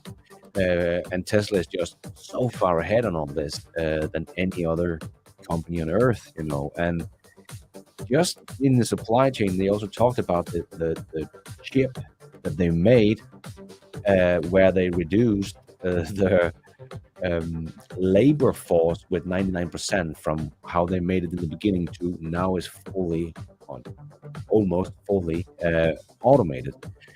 And they're going to try to do that with pretty much everything in the car, especially with the next gen, also the wiring harness and so on. It's going to be interesting to see how that's going to be in the next vehicle. So that was probably the heavy part of this presentation, and now they are coming back. So I'm going to turn up the volume and shut up and hear some questions. And then we can soon get to bed, everybody. Wherever you are in the world. This is getting really late here in Denmark. So, yeah. Yeah, we're going to turn on the volume. Don't worry. Don't worry.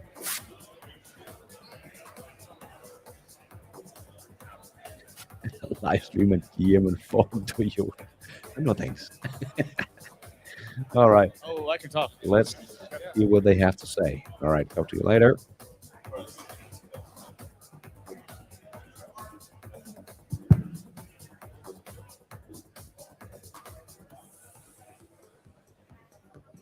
All right, so, well, let's see. So this is probably the most significant announcement of the day is that we're excited to announce that we're going to be building a Gigafactory in Mexico.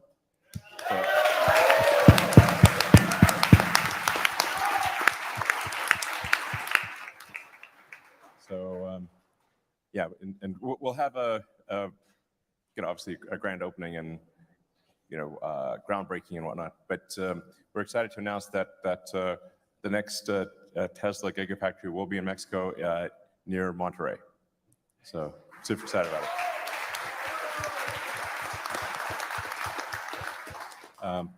Now, I do want to emphasize we will continue to expand production at all of our existing factories, so including California, Nevada,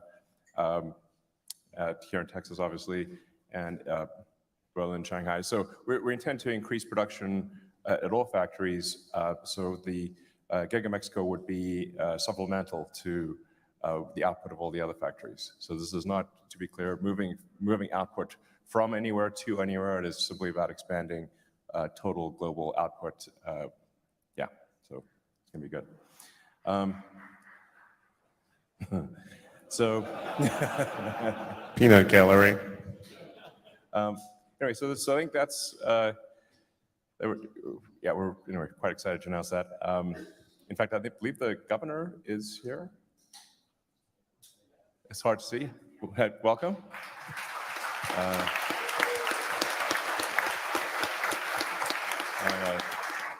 Secretary of State, I believe. Anyway, so anyway, we're looking forward to it and having a big event for the great groundbreaking and opening. So let's see. With that, we can move to I guess Q&A. We've obviously got significant bench strength here. Should probably have like a bench. And anyway, we maybe have too many people on stage, but we'll try to answer questions within reason. This is meant to be kind of more of a long-term sort of discussion as opposed to what will be the production for the rest of the quarter type of thing. So let's try to orient our questions towards long-term value creation. And with that, fire away. Rod?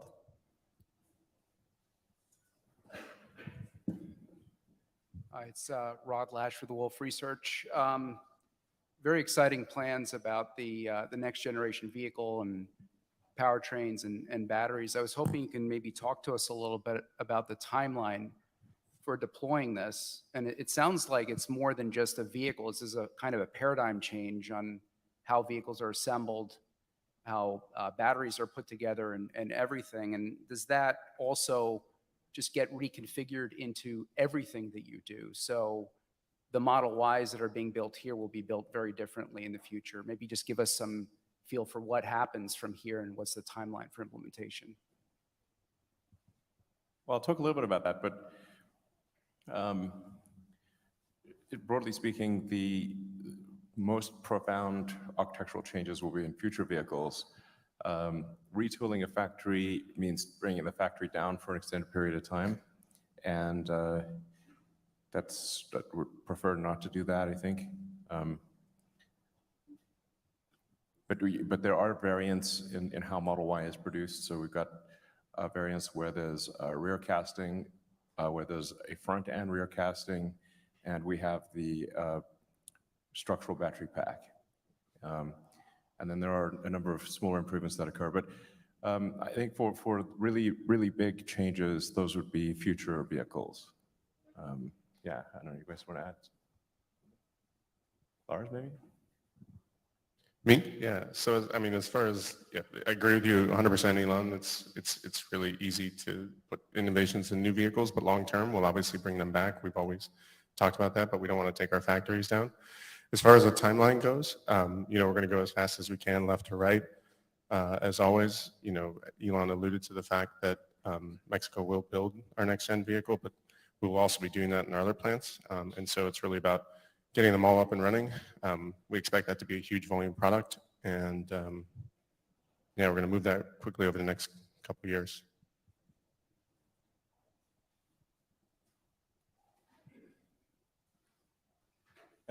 Let's go to Adam. Thanks. First, enhorabuena, Mexico. Vamos. That's great. Congratulations. Elon, a question on applying first principles thinking and innovation to an area that up to now has seemingly been outside of your control, and that is on mining and extraction of some of the key materials. I believe a couple years ago, you had a patent on sodium chloride to extract lithium from some clays and spodumene clay and things of that nature.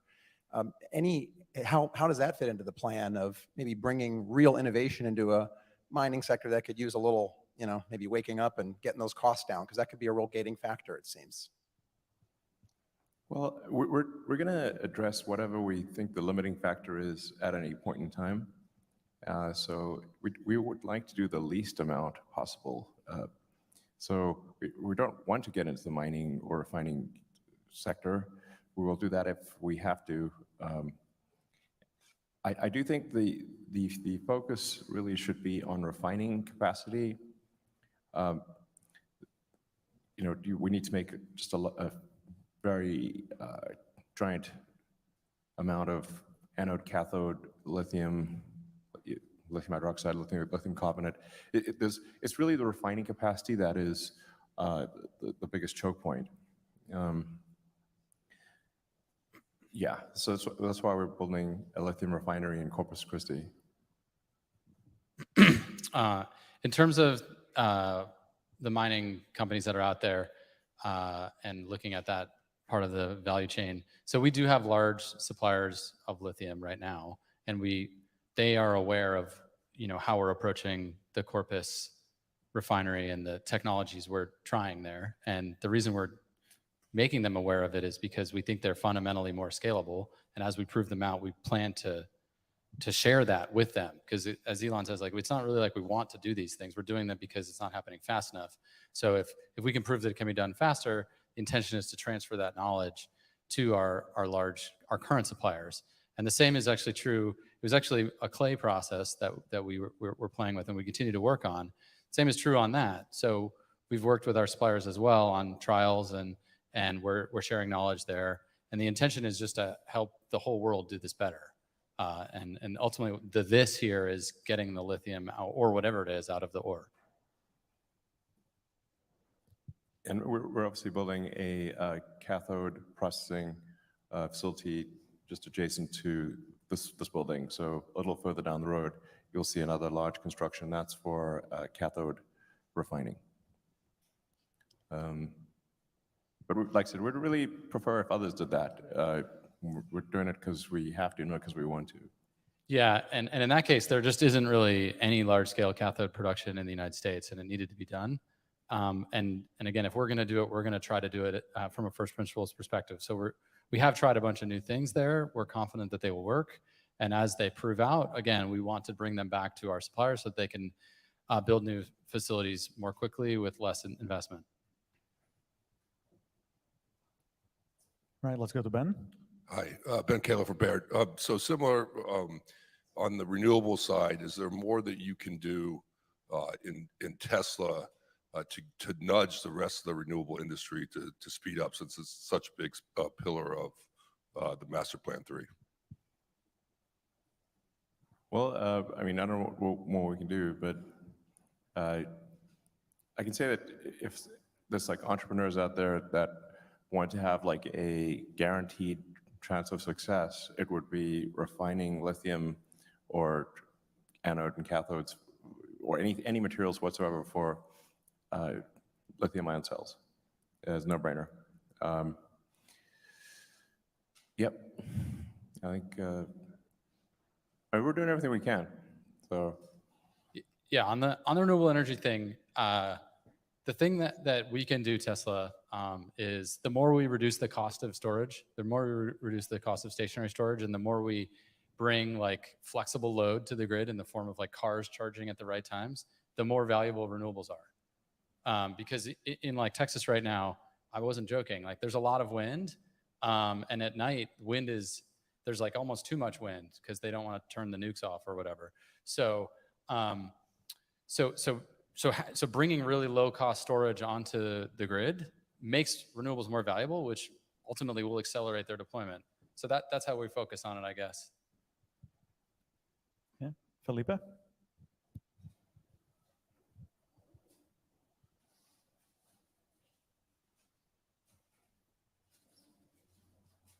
Thank you. It's Philippe Bouchot at Jefferies. I've got two questions. The first one, when I think about in this industry, everybody wants to be Tesla. Every car maker is trying to emulate what you're doing. Well done. The one thing they don't do is focus on having as much growth as possible with as few models as possible. So I'm just trying to understand, as you aim for 20 million units in 2030, how many models do you think you need to get there? And how does it fit into your drive to hyperscale?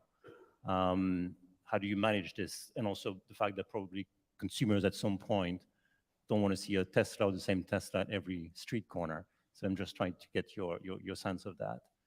And my other question is on bidirectional. I mean, you talked a lot about making a world more renewables and better usage of cars. I think bidirectional charging is one way of better using cars, but you seem to have been reluctant about doing that in the past. So I'm just wondering what your latest views are on the topic. Sure. On bidirectional, it wasn't like a conscious decision to not do it. It just wasn't a priority at the time, I think is maybe the way to think about it. As we continue to improve the power electronics in our vehicle, we've found ways to bring bidirectionality while actually reducing cost of power electronics in the vehicle. And as at all things Tesla, the goal is usually to get more for less. And so we are in the middle of kind of like a power electronics retool, I would say, that will bring that functionality to all of our vehicles over the next 2 years, let's say. But it's, yeah, I guess that's how I'll say there. Yeah. I don't think very many people are going to use bidirectional charging unless you have a Powerwall, because if you unplug your car, your house goes dark. And this is extremely inconvenient. Yeah, most of the value, it comes in charging the car at the right time. It's not really about sending energy the other way. Yeah, I mean, if you have a Powerwall that can take the house load, then you can use your car as a supplementary energy source to the Powerwall, and then you're not going to drive everyone crazy by unplugging your car and having the house go off. So I think there's some value there as a supplemental energy source down the road, where if you have a Powerwall, you've not diminished the convenience of the people in the house. And the question of number of models? Sorry, what? Oh, how many models? Oh, vehicle models. Not that many. Really, 10? I don't know. Not that many. I mean, what's happened with conventional cars is people have run out of things to do. So if you run out of things to do, they just end up reshuffling the deck, and you have pretty much the same. I mean, how many variants of car are there on the road? There's like hundreds. But are they good variants? No, mostly not. They're just variants for the sake of variants. But look at how have things converged with the phone? I mean, there used to be hundreds of flip phones. Now what do we have? It'll be like that. George? George Gianriquez from Canaccord Genuity. Just had a question about your plans to grow market share in China, and also whether or not the political tensions between the United States and China impact your long-term ambitions there. Thank you. I don't know. Hey, Tom, not to put, don't sweat too hard. Yeah. Well, we're still growing our market share in China quite strongly, actually. Especially early this year, we had this price adjustment. After that, we actually generated a huge demand, more than we can produce, really. As Elon said, as long as you offer a product with value at affordable price, you don't have to worry about demand. That's basically the philosophy that we follow. We try everything to cut cost from supply chain, from improve the efficiency in the factory, and pass down that value to our customers. I think as long as we continue to do that, I'm not too concerned about the market share in China. And the second part, geopolitics, no one knows. We do our best.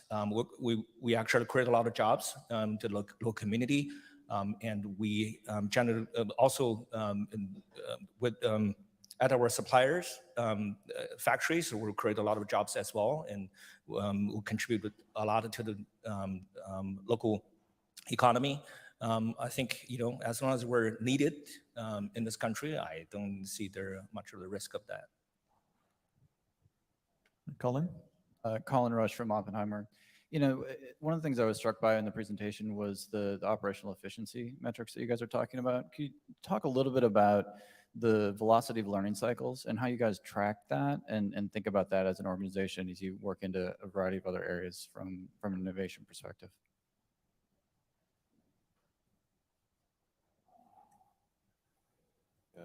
Anyone want to try that? I mean, I'll say one very high level thing, which is you can't improve something you don't measure, and we're like ruthless measurers at Tesla.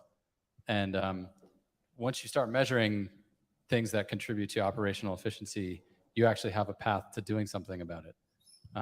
So I guess the key is a good measuring stick. Okay. It's something I should say with respect to demand, which I've said a few times over the years, but it sometimes needs to be said again, which is overwhelmingly there's the desire for people to own a Tesla is extremely high. The limiting factor is their ability to pay for a Tesla, not do they want a Tesla. It's easy for people in this room to lose sight of that. If your income is far in excess of what a car costs, then you look at value for money, but you do not consider affordability. But for the vast majority of people, it is affordability driven. This is why we cannot simply double the price of the car. Or you could say and think about things in the limit, where if you had an infinitely desirable car, but it costs $10 million, it wouldn't matter because most people do not have that. So demand is very much a function of affordability, not desire. Very important. One of the things we weren't sure about was the price elasticity of demand for Teslas. So like, as we lower the price, how much does demand increase?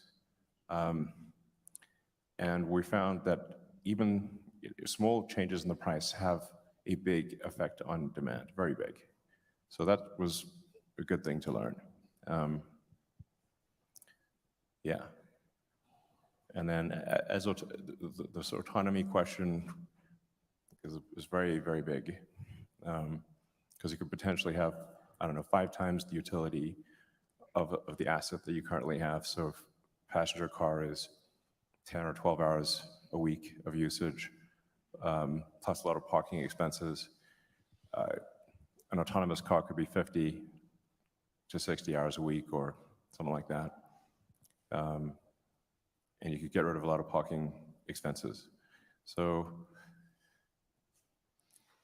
if this is true, then as autonomy is effectively turned on for the fleet, it probably will be the biggest asset value increase in history overnight. Emmanuel?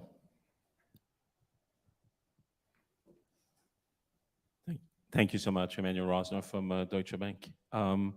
So as you start launching this next generation vehicle and ramping up volume, what will be your nearest term priority in terms of segment or vehicles focus? The slide that you showed with 2 vehicles on the wrap seemed, based on form factor, one of them maybe looks like a van, another one looks like maybe like a smaller vehicle, like potentially a Model 2. I guess, what is the nearest term focus for you in terms of ramping up the next gen vehicle?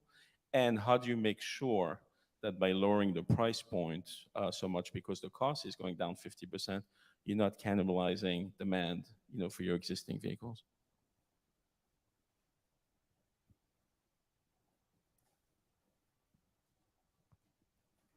I mean, demand for our vehicles in terms of desire to own them may as well be infinite. it's indistinguishable from infinite at this point. So affordability is what matters. So as you make the car more affordable, we will have demand go crazy, basically. The issue is, how do we build the cars? The hard part is building the cars. I can't emphasize that enough. The hard part is building the cars and the entire supply chain that goes with the cars.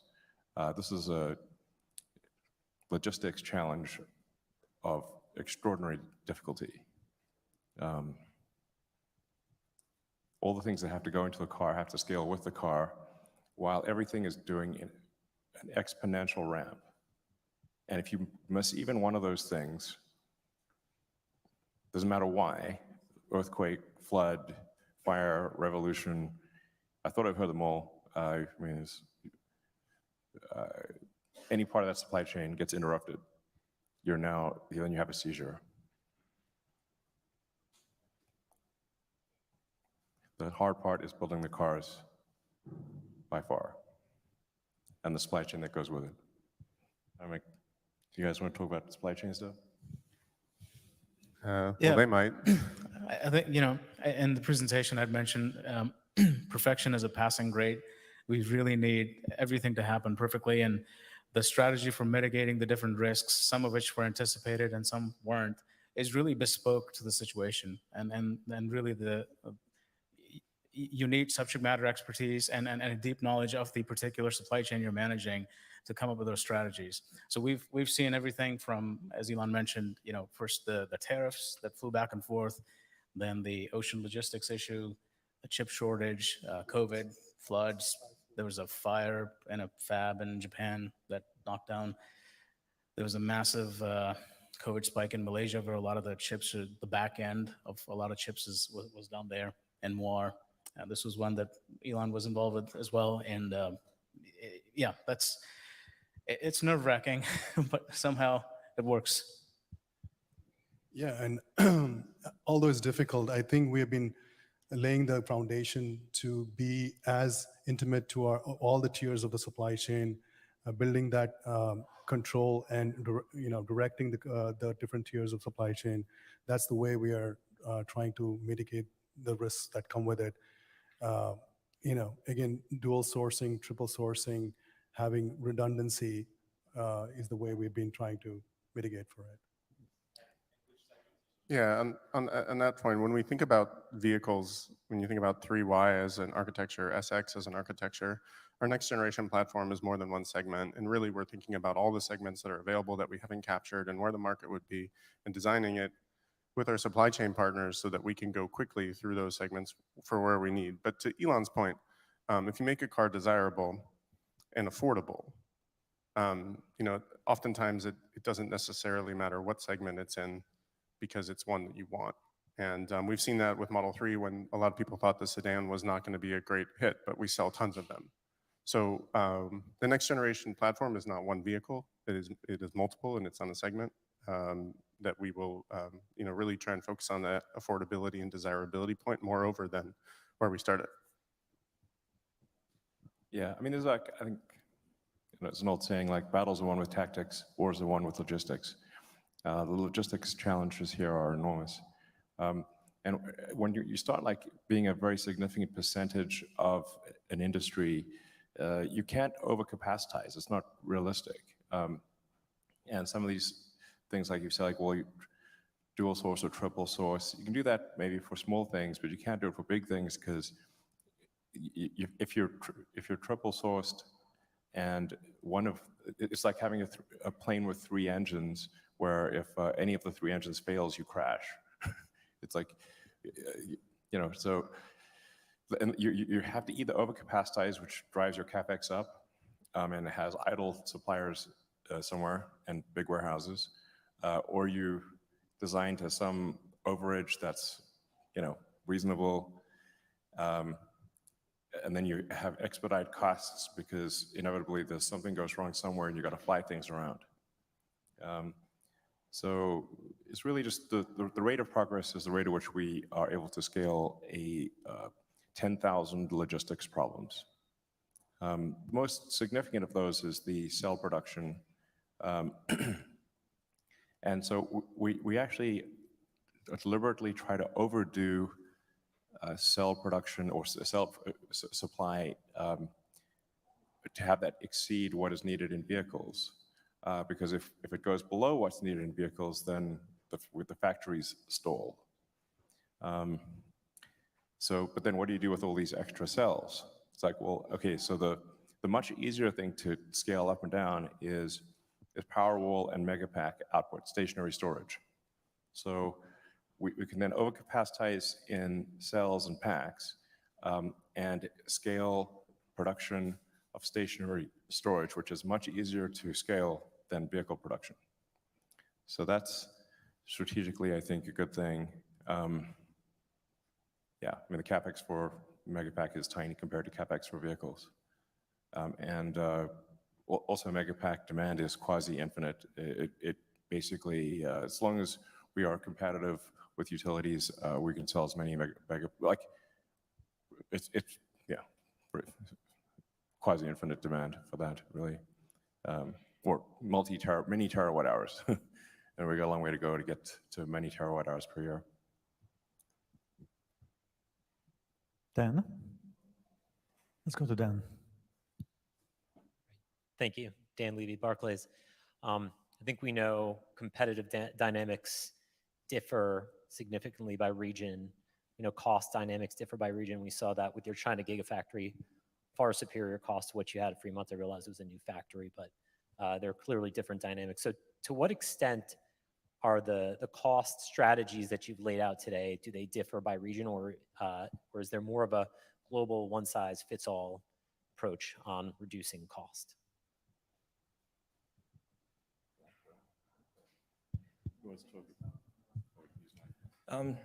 Yeah, I think we're pretty consistent on the strategy here. We'll try to as much localized as possible. Like in China, 95%, over 95% of our supply chain are localized, all the way from the first tier to second tier, even to the third tier. And that give us, generate a tremendous savings on COGS. We also have a very localized labor force. We have access to skilled labor force in the region, and Yangtze Delta region in Shanghai, I'm particularly referring to. Among over 30,000 of employees in China, we have probably less than 20 expats. So it's very deep localization we have done there to be able to have such cost structure, and we try to replicate this approach elsewhere in different gigafactories. Of course, supplier base are different. The labor market are different, region by region and country by country. But we try our best to localize. Yeah, and I think that's absolutely give us an advantage to compete with the auto OEMs around the globe. Another thing is, we have this direct selling mode. Like Zach said, we save a tremendous money on OPEX as well. We have full control over all the expenditures across the company, and we don't spend money on marketing or advertising. Everything we saved will become the value we can offer to the consumers. So on that part, we also follow pretty consistent strategy over the years. I mean, certainly the manufacturing stuff that Colin, Pete, and myself talked about, whether you make it here or you make it in Europe or you make it in Asia, it applies everywhere. We think about that from the ground up, not specific to any region.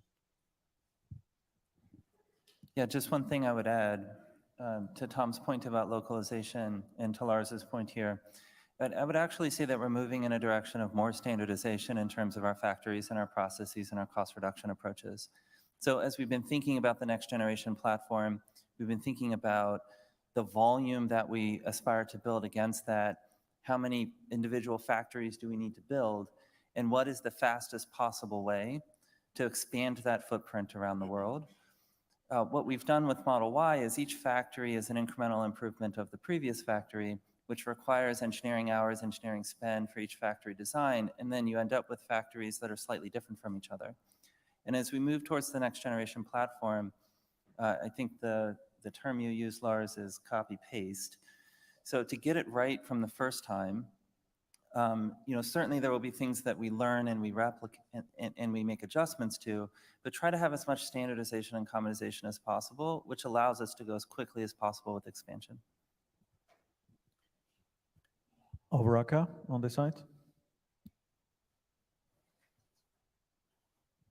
Thanks. Two questions, one for Zach and one for Ashok. So for Zach, how do you think about the long-term growth and operating margins for the business? And when we look at 150 to 175 billion in CapEx, is the remaining balance of that, is that essentially the CapEx guidance through 2030? For Ashok, the multi-trip reconstruction that you highlighted, how is that different from what Mobileye does with the REM map that they have? And can you give us any color on the AP4 hardware? So with respect to operating margins, we intend to continue to improve operating expenses as a percentage of revenue over time. And we're continuing to take cost out of our products and try to keep gross margins at a place that's healthy as well.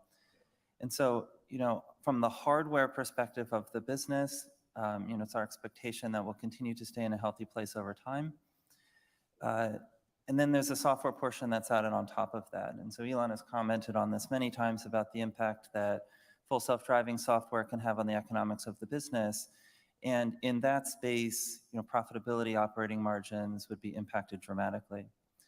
Specifically to your point about CapEx guidance, the intent of that slide was not to provide specific guidance, but to just be transparent about internally what our rough estimates are and to provide context that we think getting to 20 million vehicles per year and 1 terawatt hour of energy storage is very feasible relative to our expected cash generation for the business.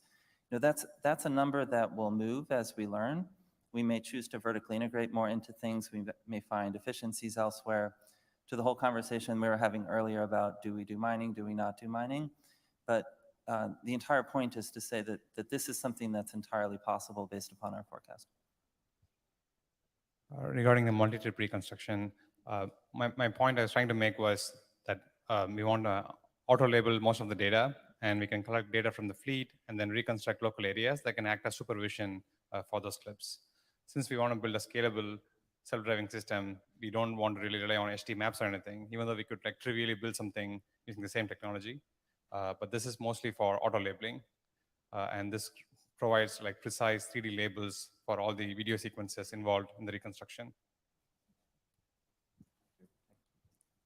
Something that's, I don't know if we touched on this much, but in terms of training, we have one of the biggest neural net training systems in the world, and that we expect to increase that capability by an order of magnitude by the end of this year, and probably another order of magnitude by the end of next year, with some combination of NVIDIA and Dojo.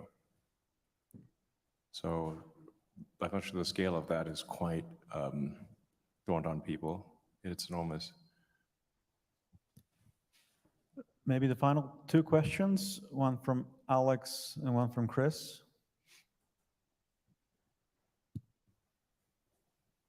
Okay, Alex Potter with Piper. So I definitely want to ask Drew or anybody else up there for an update on dry battery electrode, right? So if you're going to try to overcapacitize towards cells, scale a lot of this, clearly there's a lot of moving pieces and it's a complex sort of orchestra with the supply chain, but a lot of it comes down to dry battery electrode, at least to me. So how are you trending? That was the most fascinating part of the factory tour for me, and looking through that window and seeing that this is clearly not a science project, but anything that you're willing to disclose, yields, progress, where you are today versus where you thought you were going to be. Yeah, thanks.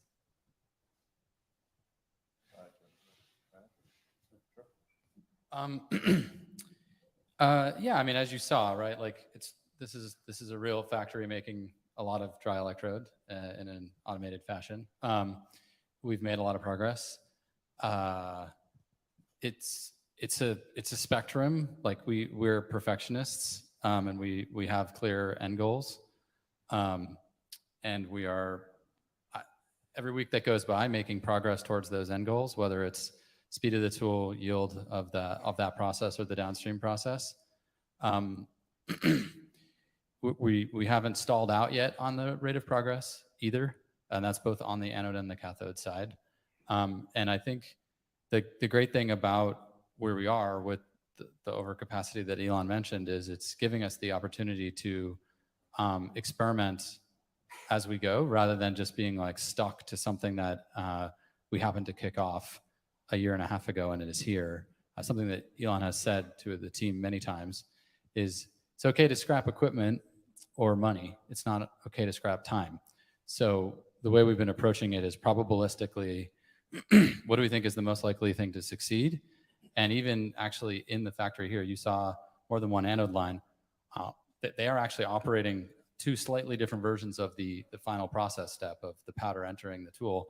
And it's a competition, you know, which is going to be higher yield, which is going to perform better. And we have the luxury to be able to do that. And we're taking full advantage of it to advance the technology as quickly as possible. The dry electrode problem is really quite a hard problem.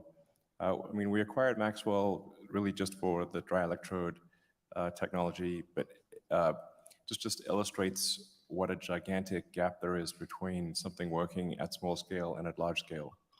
And we've had an extremely talented team of engineers working on scaling the dry electrode process and having it be reliable and consistent. And we've been grinding hard, literally and figuratively, on this for quite a while. It seems likely that we will be able to scale it to volume this year. Yeah, I mean, we're basically increasing the output week over week, like roughly 1K a week per quarter is our internal target. And we're tracking to that. I think what you saw is effectively like a ton of material per hour per tool. It's kind of like hard to like rationalize like what that really means. But it's different than like, oh, something works in a lab. It's like, well, when it's tons of material per hour, there's just different kinds of problems. Like even if you have like 0.1% escape of like fines into the enclosure that your equipment is in, now you have a dust problem, and like that could short out some electronics. It's like just things like this, where when you're on a lab scale, you don't even notice it, but when you're doing thousands of tons over the course of months, it's like, oh, a new failure mode we found, and that's where we're at. But we're knocking those out though, and the team is grinding through it, but progress every week. And the last question from Chris. Thanks for taking the question. I have a few follow-ups on the next-gen vehicle. First, when do you think we'll get a look at it, maybe a prototype? Second, are there any details that you think you can share in terms of the size, the content, the performance? And then third, I think you mentioned that you would produce it in other plants in addition to Mexico. Should we take that to mean that you can launch it at an existing plant before you're finished constructing the new plant in Mexico? I think we'll actually have to probably decline that answer. We will have a proper sort of product event, but we would be jumping the gun if we were to answer your questions. Maybe another question, if there's, yeah, I don't know, anyone? Will Danoff? I have two questions. This has really been a very impressive afternoon. Thank you so much. Elon, I'm curious, as you've doubled and you'll double again, what you've learned about sort of managing a larger enterprise and what you might have to, do to manage a bigger enterprise. And then secondly, I'm curious on your thoughts on how, generative AI and, these rapid breakthroughs in AI in the last months could help you make cars sort of, less hard to make. Thank you. I don't see AI helping us make cars anytime soon. At that point, I mean, at no point any of us working, I think. Big problems. So we'll just chill out. I mean, I'm a little worried about the AI stuff. I think it's something, I don't know, which we should be concerned about. I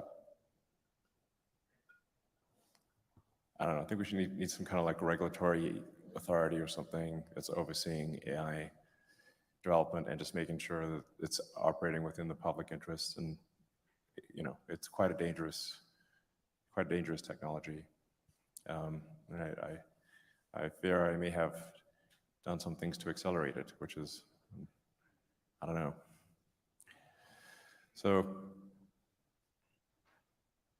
I mean, some of the AI stuff I think is just obviously useful, like what we're doing with self-driving, which is, you know, some people think is an AGI type problem. I don't think it's quite an AGI problem, but it's certainly requires very sophisticated neural nets because the road system is designed for eyes and biological neural nets. So naturally, the analog to that is cameras with digital neural nets. Yeah, the thing we found is just there's a if you actually look at our neural net architecture in the car, it's kind of insane, frankly. Nets upon nets upon nets upon nets. Yeah, the visualization tool crashes when you open. Yeah. It's like so complicated that no one can visualize this right now. Yeah, it's hard to visualize. Yeah, just like literally, it looks insane. So I guess something like that's happening in our brains while we drive around, which is pretty wild. So, you know, I don't know. Like Tesla's doing good things in AI. I don't know. This one stresses me out, so I don't know what to think to say about it. You know. Okay, given it's 7 o'clock, I think that's all the time we have. Thank you very much for coming, and thank you. I'll see you later.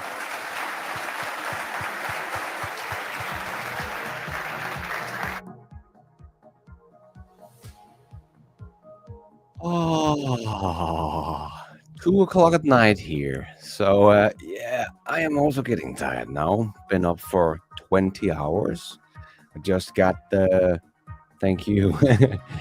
Just got the Plaid Model S today, not mine. Tesla rented it to me for 5 days, if you've seen that on Twitter. So I've been out driving, shooting videos all day, getting my intestines all pushed around.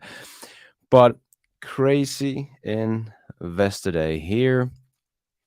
A lot of things we did not get, but actually did sound here on Elon that they're going to do some product announcements later.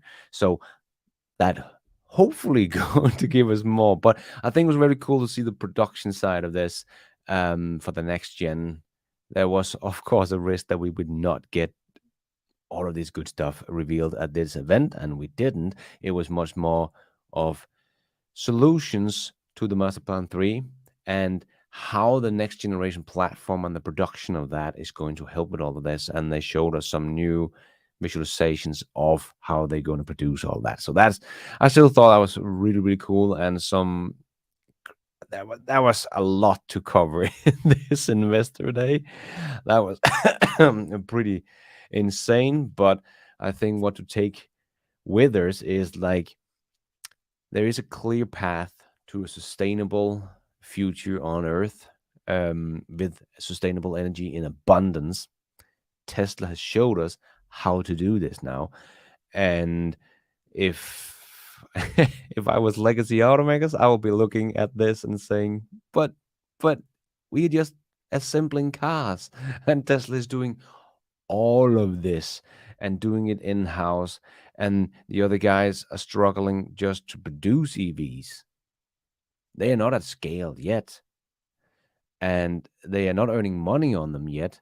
Stellantis can't even see how they can earn money on electric vehicles. And here Tesla is showing off the next generation platform that's going to cut the cost in half of where Tesla is today.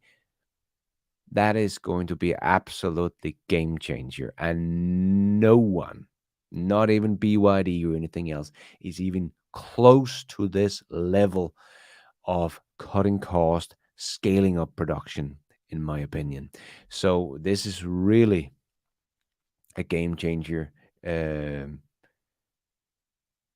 This next generation platform. And as they said, it's not just one car, it's not just a compact little car, it is many different vehicles. And we'll see which one get to market first. I think it's also because if they solve full self driving this year, by the end of this year or something,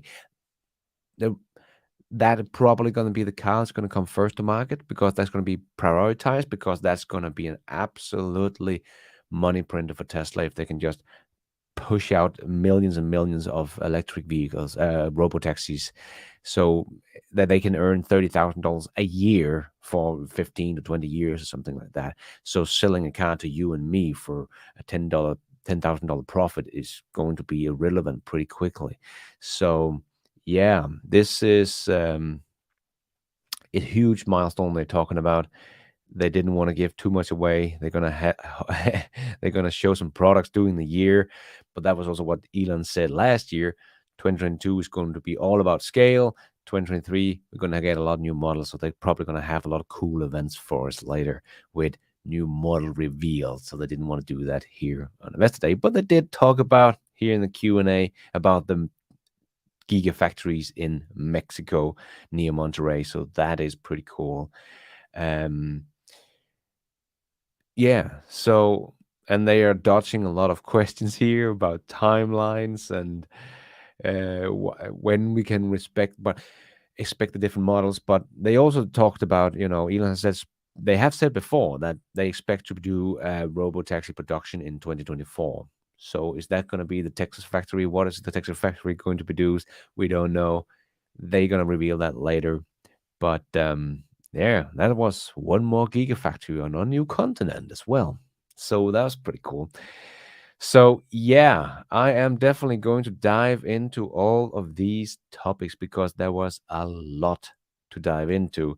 So I'm probably going to have a lot of videos coming your way over the next couple of weeks with diving into many of these sections by themselves, because I think it's so interesting. Yeah, and yeah, Tesla is showing the solutions, whatever the bottleneck is, as they said. That's why they are doing lithium refining, because that was the choke point. So like, okay, they are not producing enough refining of lithium, so we're gonna do it. So yeah, we're gonna see what the next bottleneck is going to be, and can't wait to hear more about this next generation platform. But yeah, we're probably not going to hear about it in 2023, because they have kind of told us that, the next generation platform is going to be produced in 2024. So that's probably when they're going to reveal it. And maybe that's going to be built in one of the new factories. As they said, they don't want to retool the old factories to shut down production to make them produce a new generation. So we're probably not going to see the new generation produced in some of these. But that still begs the question, Project Highland, why have the production line of the Tesla Model 3 been shut down in the US for so long? The speculations continues. And so does my videos on all of these topics later. Thank you so much. Still thousands of people here. Thank you so much for tuning in, guys, and sharing this moment with you. Going crazy in the comment section here. So thank you so much. I know this is going to go over the head of Wall Street. After markets, it's down for sure. I don't care. I'm a long-term investor. They have just shown us the roadmap to 20 million vehicles, 1 terawatts of storage. I think we're going to be all right by the end of this decade. I'm going to continue buying stocks through the next decade, as every time I have money for it, because, oh my God, this company is something special. And it just showed us some of the magic behind the scenes, how they're cutting cost and getting ready for massive extreme scale. So I hope you enjoyed this Investor in Day, and thank you so much for tuning in. I am going to sleep. Yes, good night, Daniel. I will go sleep now and get 4 hours before I have to get up and get my kids to school. So thank you so much for tuning in, guys. Take care out there and be nice.